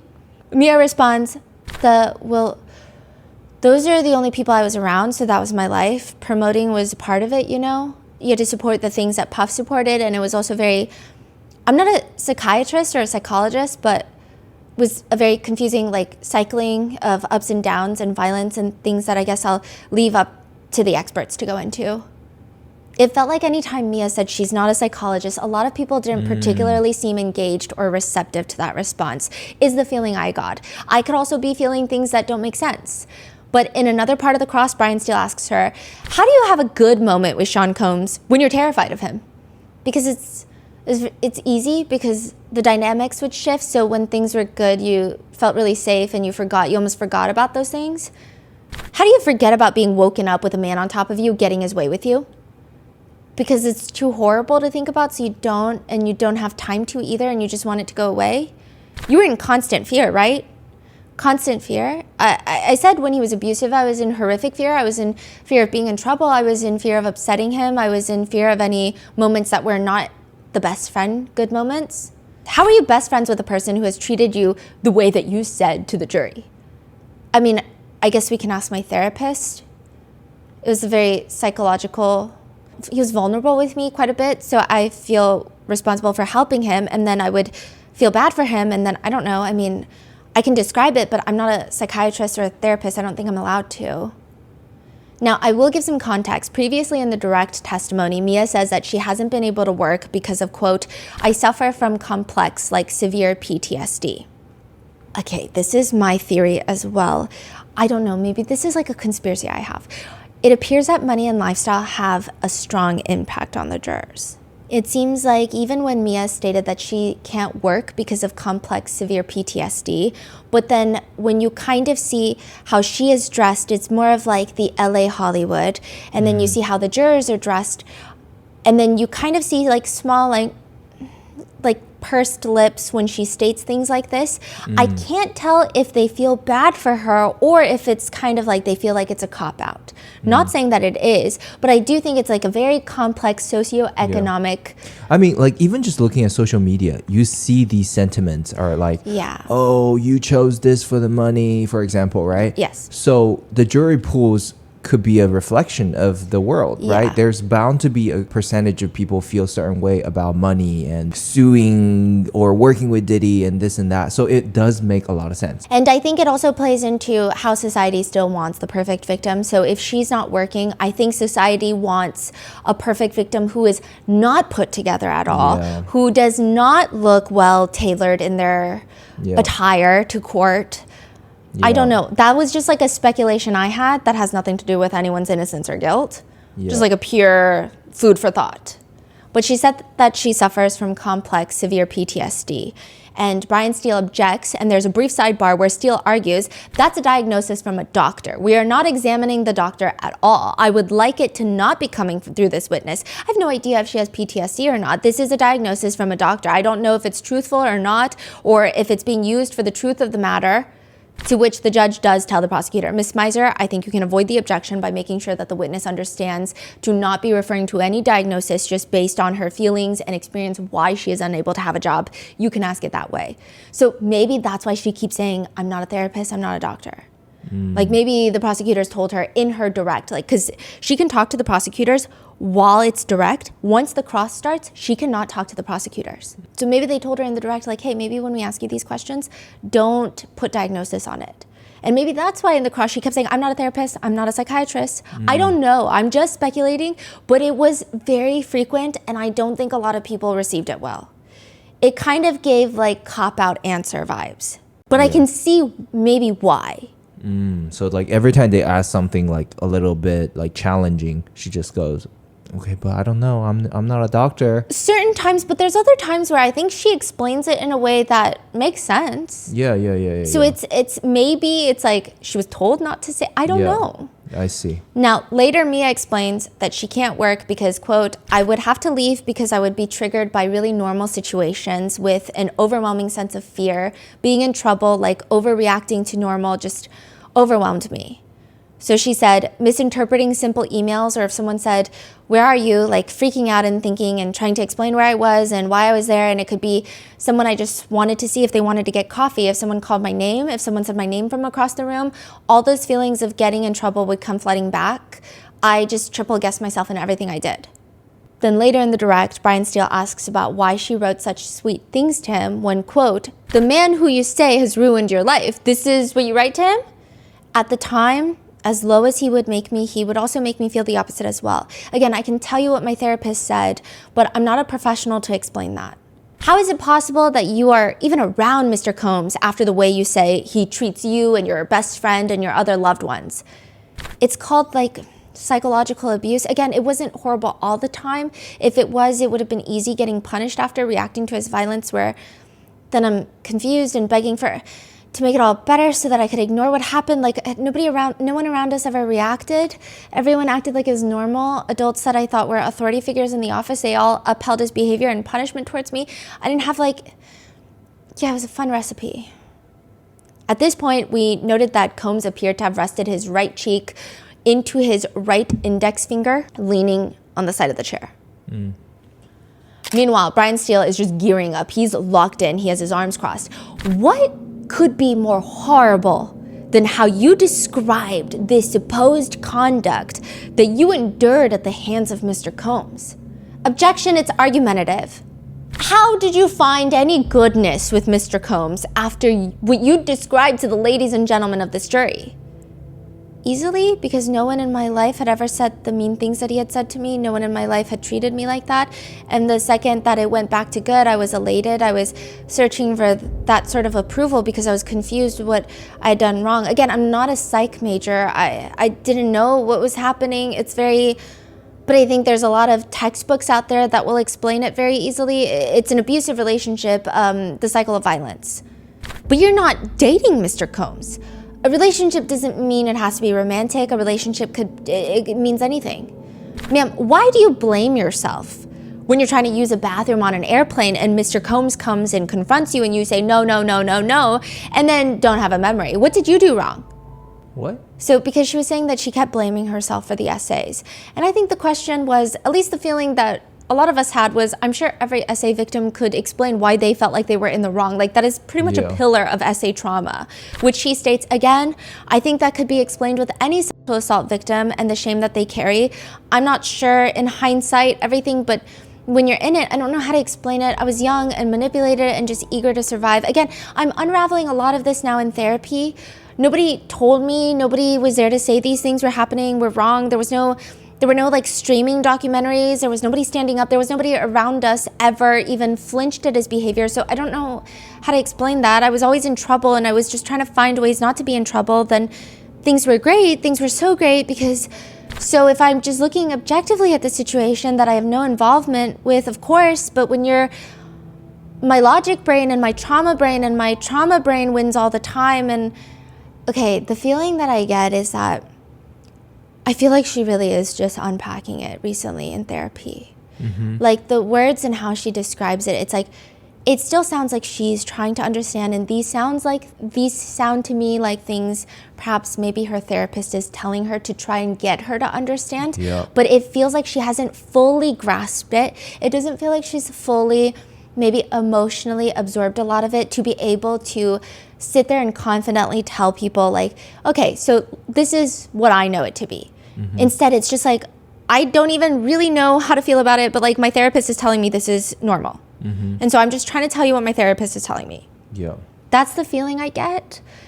She's saying my trauma brain wins, all the time. Eventually it becomes normalized and you're just trying to get back to the good. You make excuses for people. I'm a people pleaser. I'm an empath. I'm a rule follower. I just wanted to do my best and make everybody happy all the time. So I tend to take a lot more than normal people. I don't know how to explain that. I don't know if I should apologize for that. I forgive people all the time for things like that. Very soon after this line of questioning, there is a brief sidebar where we noted Combs turns around and appears to make eye contact with Justin Combs, his son, and they're both nodding at each other. Brian Steele gets back to the lectern and gets back to the line of questioning. Mia, you're not a weak person, are you? I'm not sure. It depends. In another part, she's asked about reading text messages where she says, again, it's a pretty long psychological explanation. She goes on to explain the context of the message, but I think those statements, I could see hypothetically why some people might speculate of it rubbing the jurors the wrong way. Because I think just sporadically and maybe the delivery in which she said, you can ask my therapist, I guess it could come off that she's not trying to answer the question. And just throughout the days of Mia's testimony, I personally felt, and again, I don't know any of these jurors. I don't know what they're thinking. I'm not a mind reader, but it just appeared to me visually that a lot of the jurors were becoming less and less engaged as the testimony went on. Even during the cross, one of the jurors in the front was just picking at their nails.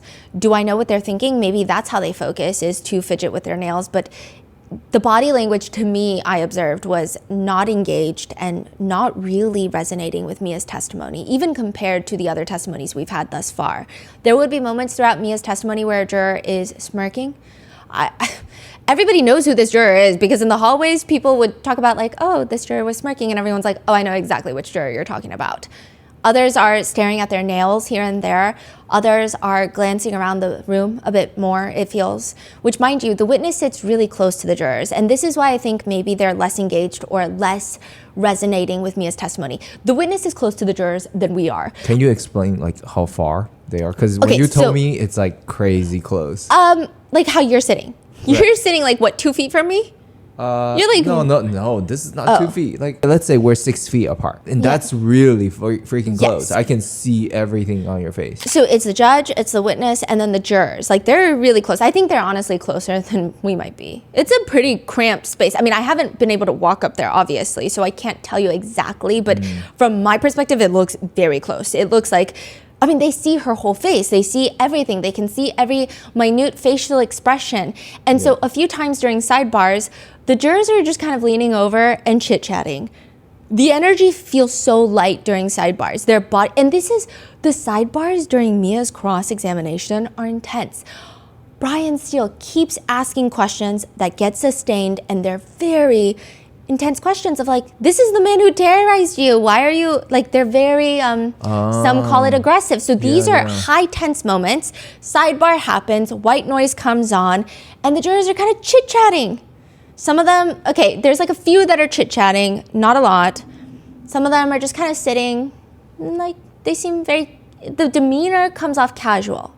I don't know what that means. While Mia is sitting like right there, a couple feet away. Yes. Right. Do I know what they're thinking? No. I'm just thinking if I were in the juror's seat and someone's story is resonating with me and they're telling me some of the most traumatic things in their lives, I don't know if during a break I would just be like smiling at the person next to me whilst she's sitting right there. Yeah. One of the researchers wrote during a sidebar, a few of the jurors seemed to be chatting, giggling, yawning. And at one point, one of the jurors even uses their notebook to cover their mouth from the pews to talk to the other juror, which I thought was weird. Then on the other side of the courtroom, a few others don't look as engaged as well, which, again, what do I know? But at points, Combs is glancing at the jurors. Other times, he looks like he's dozing off. My researcher and I were passing notes, and this is speculation. Sean Combs' statue, because he might be dead asleep, question mark, question mark.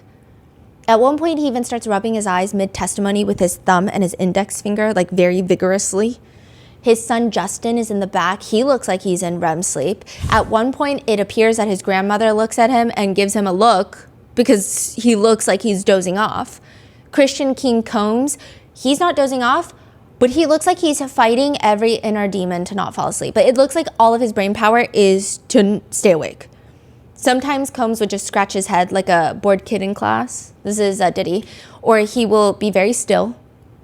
My researcher writes, Combs is sitting there like a 14th century royal king getting his royal portrait painting. Just so still, not moving.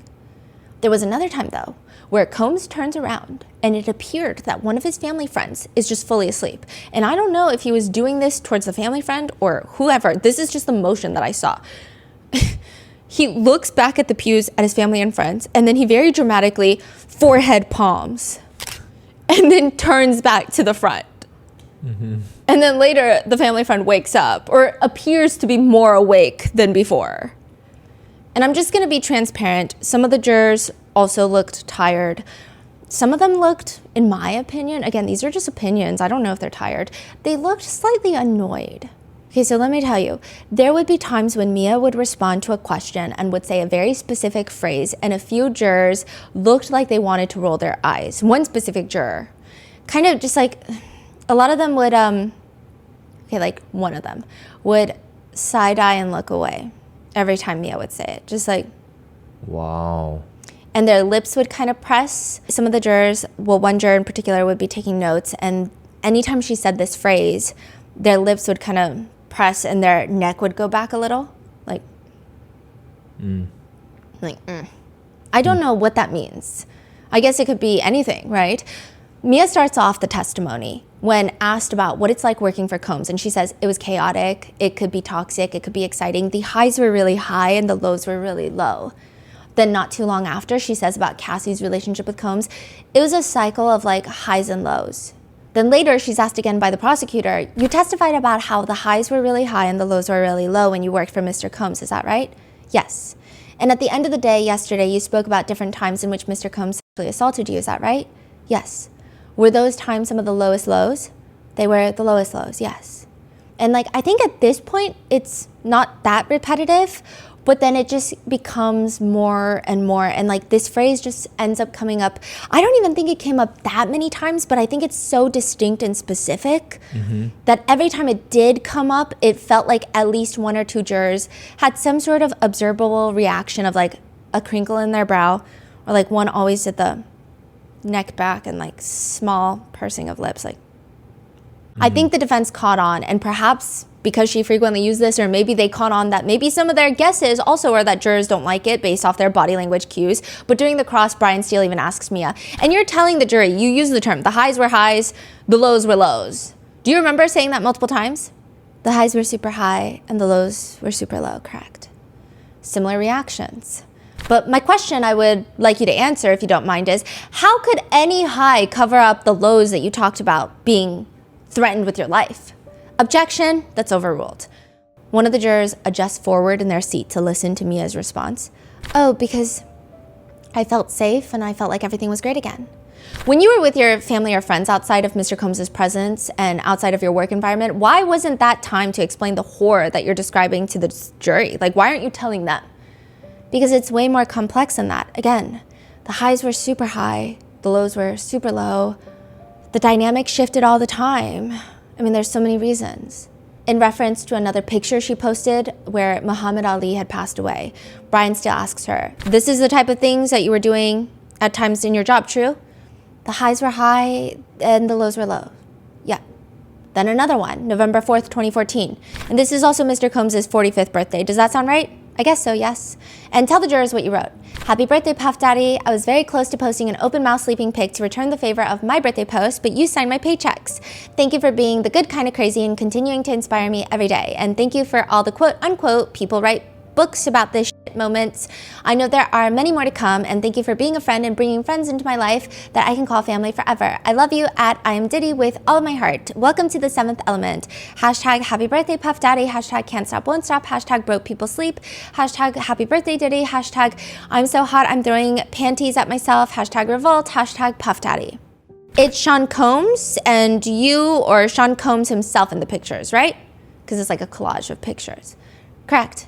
And you had Mr. Combs shirtless in two of the pictures, true? Yes, he's always shirtless. Next to you in four of the pictures, right? Of course. And at this point, you have taken in so much trauma from him. That's what you told the jurors, right? I've taken in so much trauma from him. Sure, yes, I have. But again, it was when the highs were high and the lows were low, you just fought so hard to stay in like the highs.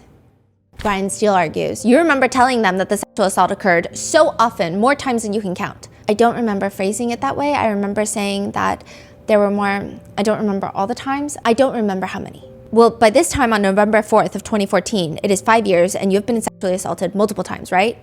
I don't know, but I'm guessing so, yeah. And this stays with you to this day. This has ruined you, right? What has ruined this part? Your testimony, if I'm correct, and correct me, is that Sean Combs' conduct towards you, sexual abuse towards you, has made you broken, right? Sexual abuse was part of the ways that he ruined me. Yes, there were many other ways as well. Well, in addition, there are other ways, but in 1718, on the 5th anniversary of the initial sexual abuse, you were saying to Sean Combs on your social media account for everyone to see, thank you for being the good kind of crazy and continuing to inspire me every day, right? Of course, because I want my friends and everyone else to think I want to highlight the highs. I don't think people wrote bad stuff about their life on Instagram back then. Then later she rephrases it saying that on social media she never posted the bad stuff. Quote, so these are all the high points, you know? Back then you at least didn't post the low points. She's later shown a scrapbook that she put together for one of Combs' birthdays with all the archival articles about him. And there's a few notable moments where it felt like a few jurors had the same thin-lipped press, like when taking notes during Mia's response. And it's when Brian Steele shows her the scrapbook she made and asks her, and this is something that you did. Yeah, so nice of me. One more time? Yes, I was very, I'm sorry, I heard you say it's very, and then I couldn't hear you? Sorry, yes, I did. I was saying it was so nice of me, but I didn't mean to say that. And I saw like a thin-lipped press. Then he shows a handwritten card from Mia to Combs for his birthday, and I guess arguing that she wasn't just posting about it on social media as part of her job. This would be 45th birthday, so this would have been November 4th, 2014. Is that fair to say? Yes. If you can go slow and read that to the jury, what you wrote to Mr. Combs. Puff, sometimes life goes by. I'm gonna interrupt you and I apologize. Can you read it slower? Sure. Sometimes life goes by at catastrophic speeds where you never get to live. I don't know why. It just looked like some people in the courtroom had very distinct facial expressions to this. Like, I guess it goes to maybe she had a more timid demeanor and it sounded maybe a little more like passive aggressive almost. But I don't know if that's like, I don't know if that has anything to do discredit her story. Yeah. Because it's just like, so if you're timid, you can't ever get mad. Because like Brian Steele was going in on her for 2 days. Yeah. And asking, I mean, some people thought a lot of out-of-pocket questions. And so she can't even have a moment where she's like, okay, you know what? I'm going to be passive-aggressive. So it's, I don't know. I mean, a lot of people are interpreting it differently. Another time she's asked about this very lengthy birthday card that she writes him, where it's talking about how much she loves him. And Mia says that it was prior to all of this, he had come to her and said that he feels jaded with life. He's already kind of done everything. And she just felt it was a depressing conversation.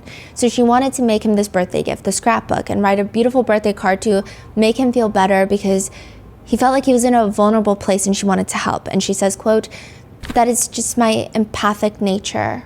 Previously, when she said empath, someone behind me kind of sighed. I don't know if it's like a society thing. I feel like we have an adverse reaction to the word empath, like when people call themselves empaths.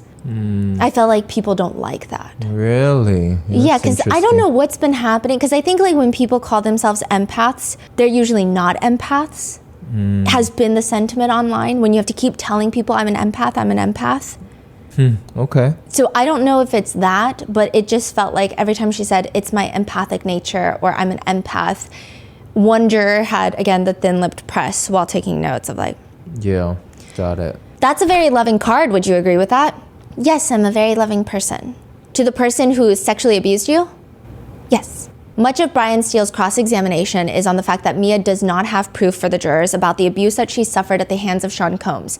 Now, that's his point. Something very, very important to note, the witness has no burden to bring forth evidence of what they're testifying to. That is not their responsibility or burden in a criminal trial. The burden of proof solely lies on the government. It is not Mia's responsibility to show proof that these things happened. So technically, the defense constantly asking her for proof in some way, shape, or form is, according to prosecutor Smizer, quote, totally improper in front of the jury to be suggesting that the witness in this instance should be bringing forth evidence to support her claims. The judge agrees, however, Brian Steele can question her on if she has proof. He can't ask her to bring it to the court and prove it, but he can just be like, hey, do you have something in your possession? You do have something in your possession? Okay, great. Like that's, I think, what is being implied. Brian Steele continues his line of questioning, asking about the running away, debating of Mother Nature or Sean Combs is scarier, that incident when they're on the paddle boards. Remember Cassie and Mia in Turks? Are you aware of any text, message, or email or other recording that incident happened? I don't think so. Any photographs? No, we were on paddle boards. Mia, was that just made up by you? No. How is it that all of these events have no photographs or text message or email from you? Can you explain that, please?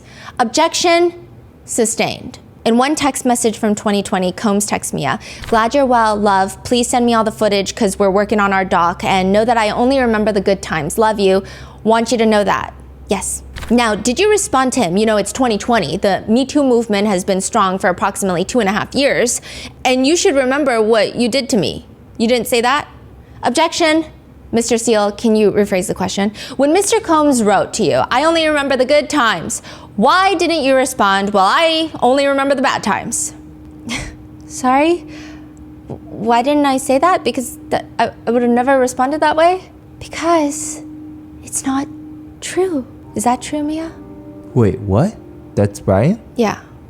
He's like whispering? Like, because none of this is true. Huh.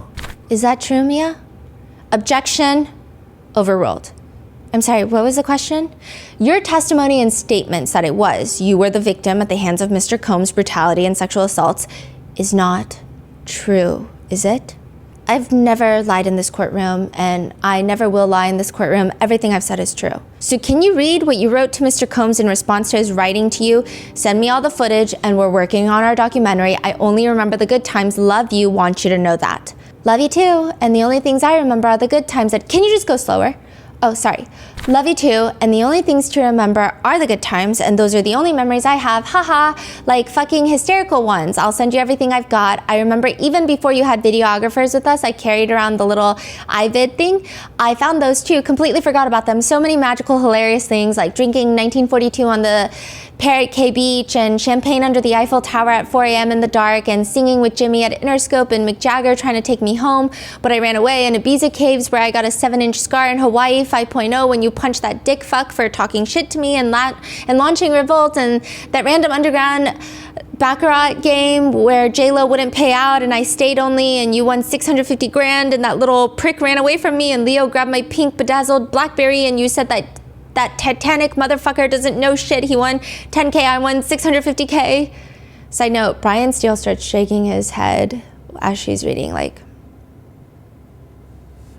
a dad that is very disappointed. Haha, gosh, there are trillions of stories that are amazing. Of course, I'll send it to you. And also, what documentary without me? I will say, I reflect back and I know I did really fucking great with Can't Stop, Won't Stop. I was just bamboozled by Heather because I didn't realize how shitty people could be and I believed everyone was good. But you taught me so much and I appreciate that. When you said in this message to Mr. Combs, it's in the 5th line up from the bottom, starting at the center, I was bamboozled by Heather because I didn't realize how shitty people could be. Yeah, Brian Steele doesn't curse in court. And I believed everyone was good. You see that? Yes. Well, you're kidding. So he doesn't, like when he just spelled it out? Yeah. Always? Any curse words? Yeah. That the is only fascinating. one, the only one that did curse was Raspberry Air, Jason Driscoll. Oh. Yeah, he recently was talking to the judge in open court and he was reading a message and he just said fucking, and everybody was staring at him because I don't think they were expecting So usually they just skip over the curse word? It really depends on the attorney. Oh. Some people will just say it because it's in there. That is so interesting. Because they're talking about some of the most crazy, vulgar, well,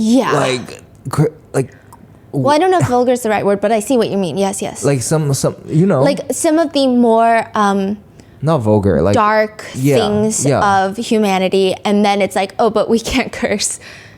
It is interesting. Yeah. Huh.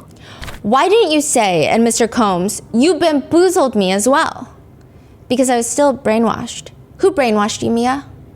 Puff? How did he brainwash you into thinking that it's okay to be woken up from your slumber with a man's private part being inserted into your person without permission? Objection sustained.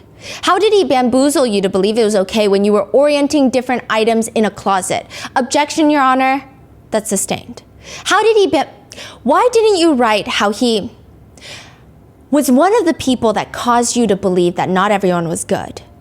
Because I was brainwashed? That's your answer? Objection, sustained. What does brainwashed mean? Objection, that's overruled. Brainwashed meant I was in an environment where the highs were really high and the lows were really low, which created a huge confusion in me trusting my instincts. I was punished whenever Puff would be violent or I would react, therefore again confusing me and making me believe I had done something wrong. I mean, again, I was constantly seeking his approval. He was my authority figure, the only authority figure. One juror at this point seemingly still not really paying attention. I mean, they could be. I don't want to say that they're not, but just they're like hardcore looking at their nails. Maybe that's how they focus.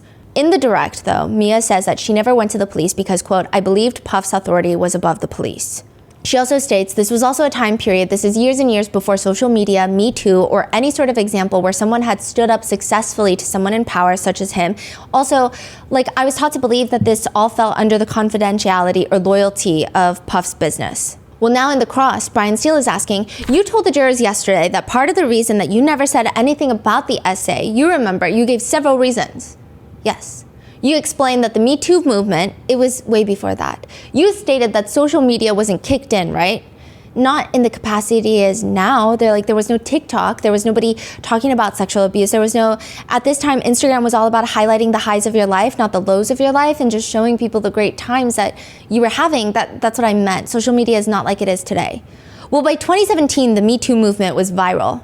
Not until about a few months after the initial person was brought to the forefront of the Me Too movement was months after I left. That was October 15th of 2017. Does that sound correct? Correct. That's when the Me Too movement went viral, right? I don't know when the movement went viral, but I know the catalyst for it was somewhere around that time. Then he brings about her messages to Sean Combs. Brian Steele says, you were aware of the Me Too movement for years by August 29th, 2020, right? One that he was not affected by? Correct. Well, what does that mean? He was not affected by it. By August 29th of 2020, you were already aware for years of the Me Too movement, right? Correct. And you told the ladies and gentlemen of the jury one of the reasons you did not outcry earlier was because there was no Me Too movement around when you worked for Mr. Combs, right? I was saying back then there was no Me Too movement, that there was no social media, there was no mental health awareness. Sorry, social media as though it is today. Every adult that I reached out to within the organization or the people that witnessed what happened to me, nobody acted like what was happening to me was wrong. And threats about that he was going to tell Cassie about what happened made me internalize blame and shame. So your testimony before this jury is that Mr. Combs told you, threatened you is your word, that, hey, I have a mind to tell Miss Ventura that I sexually assaulted you. Objection, overruled. That was not his wording. He threatened to tell Cassie everything. I can't hear you. The words you used were not the words he used. He threatened to tell Cassie everything, which made me feel like I had done something wrong. I don't know how to explain what that does to a person. Are you finished? Yes. Why didn't you respond by saying, great, let's tell everyone what happened, that you violated me? Objection, sustained. Why didn't you respond by saying, absolutely, tell Miss Ventura and everyone else, that would be great? Objection, sustained. Let's move on. By 2020, August 29th, you knew, according to you, what you said earlier on direct examination, that you have a moral obligation to speak up. Do you remember saying that to the jury? Objection, that's overruled. I now have a moral obligation, yes. Why didn't this moral obligation happen in 2017? You said, why did it? Why didn't it? Why didn't it? Yes, why didn't it? Why didn't you have the moral obligation to say, this is my experience with Mr. Combs? Because I was terrified and I was brainwashed. Why in 2018 didn't you have the moral obligation to come forward and make these allegations against Mr. Combs that he has sexually abused you? Objection, it's overruled. The same reason? Why in 2019? Same question. That's sustained. Next question. When did the moral obligation come to your mind that you need to say this information that you're putting forth that Mr. Combs violated you in a sexual manner and other ways? When I started witnessing him being held accountable for his actions and being told what happened to me was wrong? When it began, I guess, when it all came out in the media and he was being held responsible? That's when you said, me too? No, that's not the first moment I did. It's been a long process. Again, I'm still untangling things. I'm in therapy. Like, there's a lot of support I've been given that I didn't have or know what to do with before. Then Brian Steele brings up another text message where Mia, I guess Sean Combs was visiting Mia's hometown, but she was leaving because her grandma was in hospice care. So she wasn't going to see him. And she sends a very lengthy message of like, you're doing great things, miss you, disappointed I can't see you. And you were disappointed that you won't be able to see him in person, right? Well, that's what I'm saying, but yes. Well, isn't it true? No. Why isn't that true? Because I did not want to. I was just saying that. I can't hear you. I did not want to. I was just saying that. Mia, yes? Who made you write this text message to Mr. Combs? What? Objection, it's overruled. Nobody? Why would you lie in this text message that I wanted to see you, but you really didn't want to see Mr. Combs? Because I didn't want to see, I don't know, it provided me with like safety, I guess. I didn't want to let him know. I'd never said something direct and mean to him before in my life. I wasn't going to start. Why write this at all if you didn't want to see Mr. Combs? Because he was going to be in my hometown, which, again, doesn't get that sort of, I believe that I would have almost been like expected to be there, that's all. When did Mr. Combs ever expect you to be anywhere after you left his employment in March of 2017? Objection, that's sustained. Would you agree to me that all of these messages that the jurors have heard, that you have authored, everything is positive and loving from you to Mr. Combs? Would you agree with that? Yes, of course. You just keep on this communication with this man who you are terrorized, excuse my language. Objection. Why don't we get a fresh question? Brian Steele brings up another text message. It's dated November 4th, 2023. He asks her to read it out loud. It says, happy birthday, Puff Daddy, with a black heart emoji. However, she states she does not recall sending this message, but Brian Steele is doubling down, stating just a few days later, November of 2023, Cassie Ventura's lawsuit is public. And do you remember in the lawsuit that Ms. Ventura alleged sexual abuse at the hands of Mr. Combs? Yes. And by the 16th day of November of 2023, you were aware of the Me Too movement, true? True. And by November 16th, 2023, social media had billions of users, true? True. And by November 16th, you are no longer working with Mr. Combs in any type of everyday or even casual relationship where you would see him, true? Correct. And there is strength in numbers for people who have been truly victimized of sexual assault.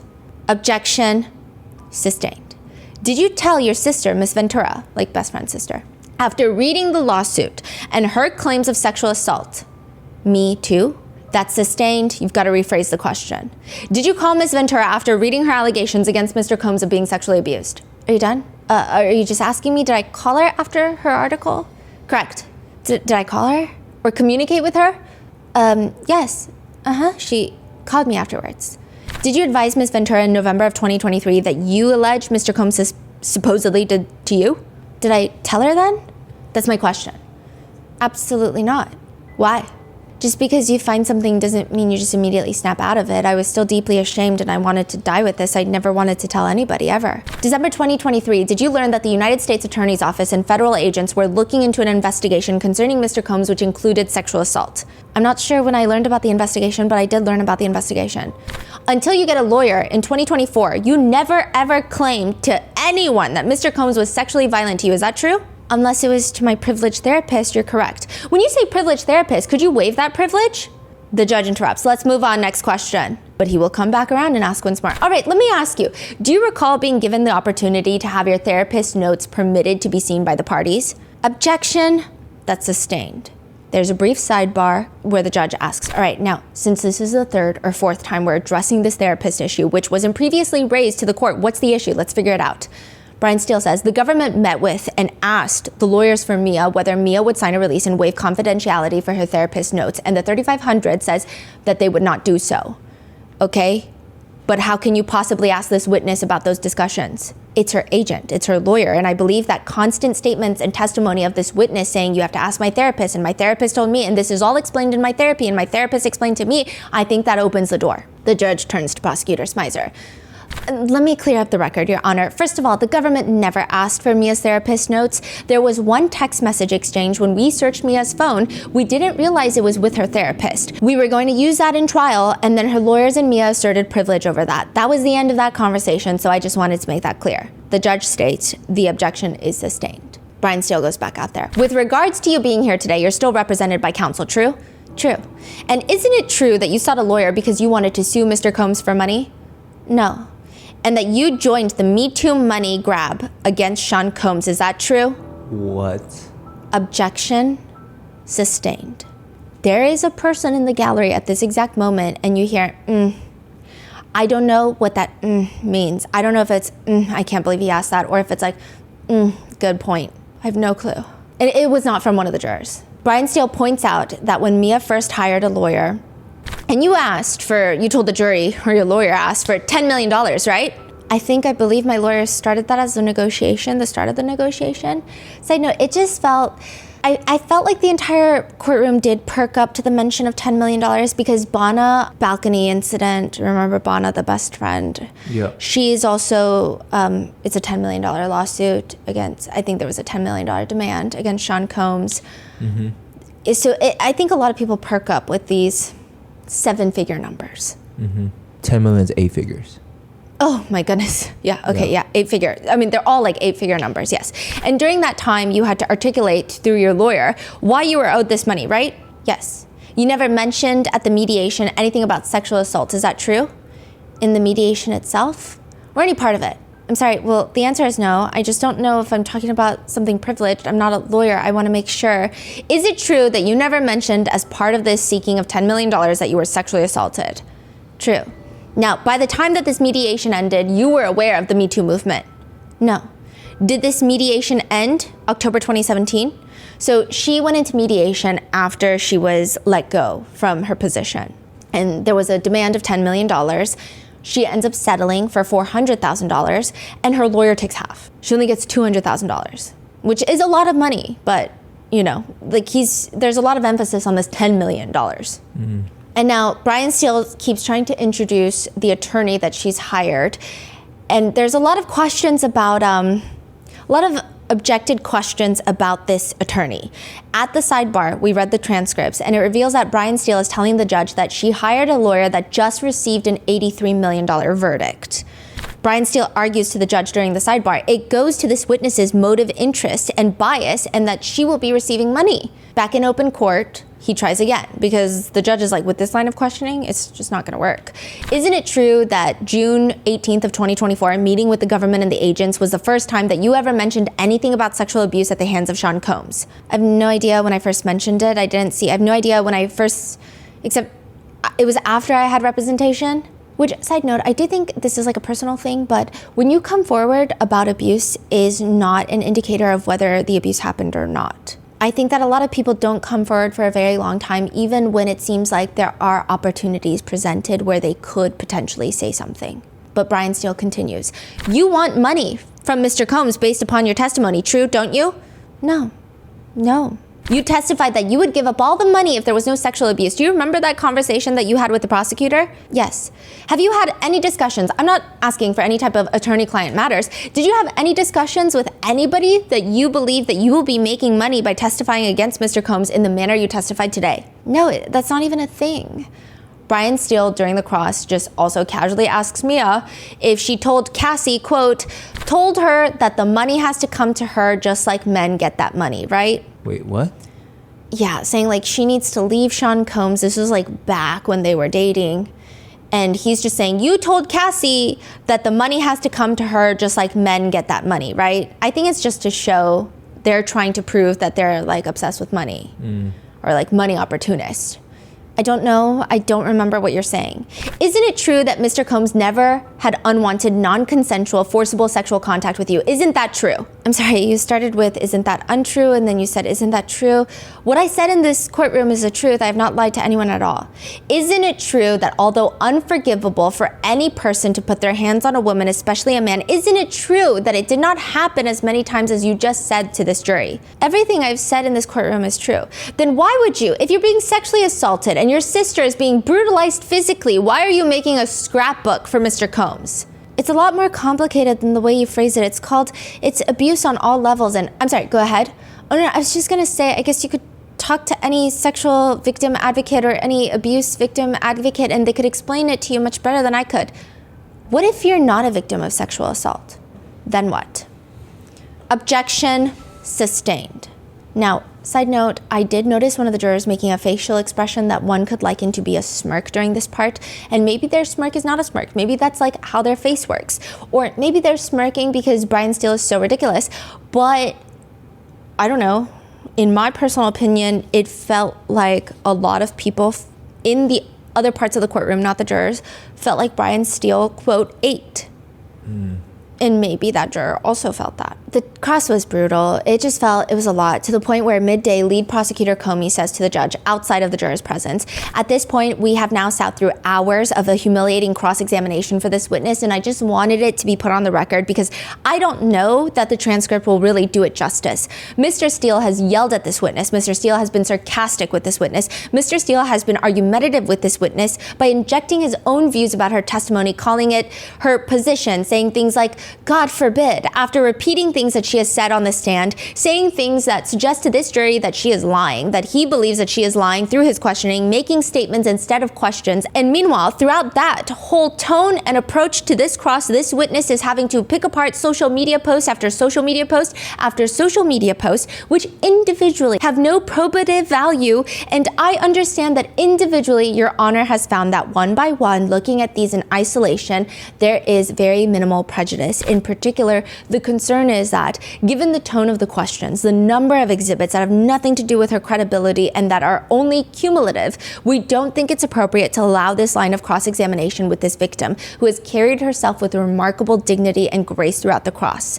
I just wanted to note that in addition to the prejudice of adding to the trauma of this victim having to testify at this trial, there is a broader prejudice that eyes are on this trial, and victims in other cases are going to see how victims in this case are treated. And they are going to see what level of privacy, respect, and dignity they would get if they decided to testify. And so our concern is that if this victim is not protected from further harassment, that it will deter other victims in other cases from saying, yes, I will testify and I will tell the truth. So I just wanted to make that on the record, Your Honor. And it is with that background that we will be continuing to object to additional cumulative exhibits and additional argumentative questioning. I mean, look, I understand that you're making your record. I have not heard any yelling from Mr. Steele, and I have not heard anything that was sarcastic in the questions. To the extent that there were improper questions, the court has sustained numerous objections.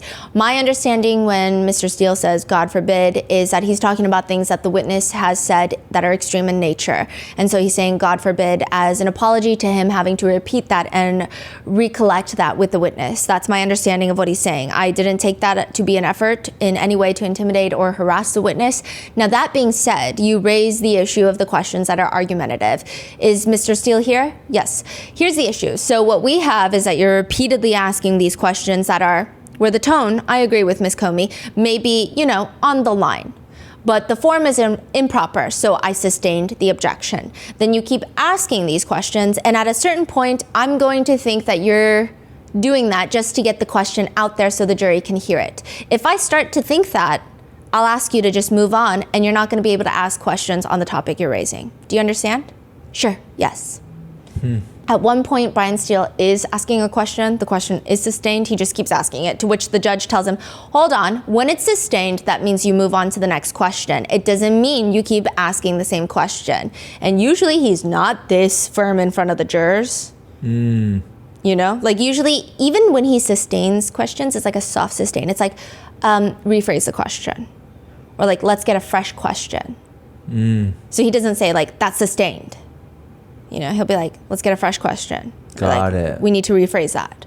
Yeah. It's like giving them a chance, right? Yeah. But this is like, no, you can't keep asking the same question. Wow. Okay. It happens again to the point where the judge calls for a sidebar.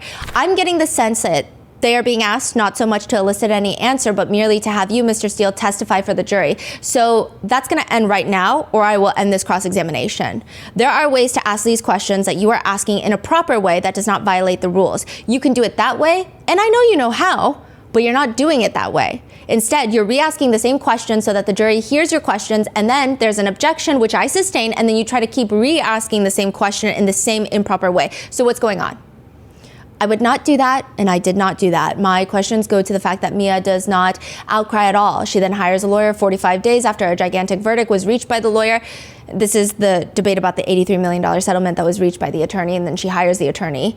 And he's just like, yeah, you're gonna move on, otherwise I'm gonna end your cross. And I will say, Father Arun is watching Brian Steele like a hawk the entire time. And like when you sit, okay, so sometimes the press pews, especially when you're in the first row, you're kind of sitting right behind the prosecutor or the attorney that's at the lectern. And you get like a clear shot of Judge Arun. And like sometimes you're looking up after taking notes and you can just tell when he's angry. And then you almost get scared because you're like, did I do something wrong? Because he's been giving a lot of people in the gallery warnings of not saying things like, well, he didn't say it like that, but just no reactions in the gallery. And so it's like you get very stressed. And the way he's looking at Brian Steele, making sure every single question from that point on is like a valid question, is very intense, like just staring daggers into him. So in Father Arun we trust. And just the whole thing was depressing. Yeah. During the redirect, Prosecutor Smizer takes the stand again. Mia, do you remember being asked on cross-examination about Instagram posts that you made? Yes. Did you post on social media as part of your job? Yes. And when you were posting on Instagram, did you post about the good times or the bad times? The good times. Why didn't you post about the bad times? That's not what social media was for a myriad of reasons. Yeah, that was like the highlight reel was Instagram. Is that why you didn't post about Mr. Combs slamming Cassie's head into the corner of the bed frame? Objection, that's overruled. Yes. And is that why you didn't post about Mr. Combs throwing a computer at your head? Objection, that's overruled. Yes. Is that why you didn't post about Mr. Combs sexually assaulting you? Objection, that's overruled. Yes. Mia, do you remember being asked about a scrapbook that you gave Mr. Combs for one of his birthdays? Yes. And do you remember testifying that you thought the scrapbook would make him happy? Yes. Why did you try to keep the person who abused you happy? Because when he was happy, I was safe. Mia, do you remember Mr. Steele referring to Mr. Combs' birthday as the anniversary of the initial sexual abuse? Yes. Why do you not remember it that way? Because I never wanted to think about that ever again. What were you worried would happen if you disclosed that Mr. Combs sexually assaulted you? That I wouldn't be believed? And I would be wiped out? I would be abused, fired, and somehow made to look like I was the crazy person making everything up? Okay, Mia, sometime after meeting with the government, did you engage in a pro bono lawyer? Free? Yes. Are you paying for that lawyer? No. Was your lawyer engaged for the purpose of representation in this criminal case? Yes. Mia, can you explain how you feel about public speaking? Objection, overruled. Terrified? Have you ever been able to talk about Mr. Combs sexually assaulting you without looking down? No. Why is that? Objection, that's overruled. Because it's the worst thing I've ever had to talk about in my life. Are you getting any money for being here today? No. Are you getting any fame for being here today? No. Do you want to be here talking about this today? Objection, overruled. Absolutely not. This is just one final question for you, Mia. Why are you testifying here today? I can't look at my niece and my goddaughter in the eyes and ever advise them in the future if they happen to be in this situation. Objection, Your Honor, move to strike.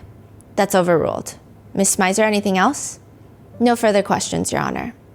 Wow. And what was the reaction from that?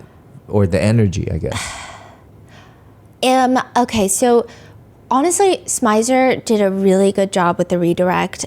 She kind of felt like a mini Comey, because I know Comey's the lead, and I'm not saying that to say that she's not as good as Comey, but Comey's the lead prosecutor, and it seems like she's kind of guiding a lot of them. Everything was so clean cut. It helped, but when I looked at the jurors, the same ones just still didn't look that engaged, in my opinion. Yeah, okay. Yeah. That is the testimony of Mia. There was no recross, but I will say there are a lot of voices out there. There are voices discrediting Mia. There's also a lot of voices and conversations about what her testimony means. One reads, interesting, a bunch of people think Mia is discredited. I guess they've never been in a similar situation of power, coercive control, physically and emotionally threatened. Another netizen comments, this is how abuse works. It's not what most people presume. If you haven't experienced serious abuse, then you probably can't understand. Another comment reads, my mother abused me relentlessly for 57 years, and still the last thing I said to her was, I love you. Trauma bonding was real. It's deep and it's real. For me personally, I didn't feel like, did Brian gotcha? Like the defense got something out of this. Yeah, like there's a moment of, oh yeah, like I see that was not true or that was a lie. Maybe it's because like he's just been reading positive posts about Diddy for like 10 hours straight. It feels like nothing was surprising to me at all. Everything makes sense. I feel like personally, I believe what Mia's saying, and the Brian's question sounds a little bit like shallow. I'm like, okay, well, duh, this is why. I totally see why. I think it's how long these things take. So Yeah. I think it's weird that I can kind of see both sides of, sometimes I'll see people in the courtroom and then they will talk about the entire cross-examination later. And it's a very like specific feeling that you only get when you're in the courtroom for all the days there, because it's 10 hours of positive posts. It's, it's a lot of energy. And I feel like when someone has a certain energy, you kind of absorb that energy. You're like, ooh, this person said, during that part. I'm like, wait, am I supposed to feel a certain way about it? Like that's why they tell you not to make noises or faces in the gallery. It just, you kind of get impacted. And so it's interesting because when I talk to the people that are in the courtroom, they have a very specific feeling about this cross-examination. But then when I go online and I see people doing snippets of the transcript and I see the comments, it's a completely different reaction. Yeah. And then it's like, I can see why these people feel this way. I can see why these people feel this way. Yeah. Because even when you came home and told me about the energy in the courtroom, and Yeah. I was expecting something more, I guess. Yeah, because you were saying, oh my God, this is like tough and this and that. And I'm like, Yeah. oh my God, what happened? But now listening to this, well, I think I get what Mia was saying. Like, I think I understand. And it's like always weird because when I'm in the courtroom, I'm like, oh my gosh, I don't know how the prosecutors are going to come back from this. Like the jurors, to me, they don't look engaged. They don't look like they're resonating with Mia's story. Like, this is not good. And then everyone around in the hallways, they're like, this is not good for the government. And then I come home and then I'm like, honey, this is not good for the government. And then I go through the transcript and I'm like, wait, okay, this is like, when I go through the transcript, I'm like, this isn't making sense. But that's what's interesting. Maybe these are, let's say this is what happened. This is the facts. Yes. And the defense attorney, they're doing their best to kind of spin it or take it at an angle or with their strategy, the way they ask questions to lead the juror to feel certain way about them, right? Yes, and that's not just the defense that's going to be doing it. When the defense starts their case, the prosecutors will do it. That's the whole point of all cross-examination. So we're not saying like the defense is doing it because it's not true. You get it? Yeah. So it's like at the end of the day, you just want to influence this group of people to feel a certain way. And maybe you can say that they did a good job in this cross because they did influence some juror to feel a certain way about it, even though the facts is, I get it, but the feeling is like, for certain people. Yes, so like even the Don Richard testimony and cross-examination by Nicole Westmoreland, when it was happening in the courtroom, it felt like a big blow to the government. It was like, ooh, this is so bad for the government. Everyone's walking out of there like, yikes, I don't know how the government's going to deal with this type of blowback from the cross. And then you go through the transcript, and then I'm like talking to people about it. I'm reading y'all's comments, and everyone's like, no, but like it makes sense. It's like not like, what's the difference between putting it down, throwing it, or like it hitting her? Like he threw the frying pan. Like it's not that big of a deal. But when you're in that courtroom, why does it feel like, oh my God? And like, I think that's the whole point of cross-examinations. It's like an art. They make you feel like, oh my God. Yeah. And then with the jurors, I'm sure their feeling also develops. Yes. So from when it happens, they may be like, oops. And then a day later, they'll be like, you know what? Yeah, I can see it. I get it. You know, like us, we're processing this information. So I guess we really don't know how all of them are going to feel at the end. Not at all. And I think that's like kind of crazy. To be able to see them every day and still not have any clue how they feel about this case is so weird. Yeah. So what are your thoughts? Let me know in the comments. Stay safe, and I will see you in the next one.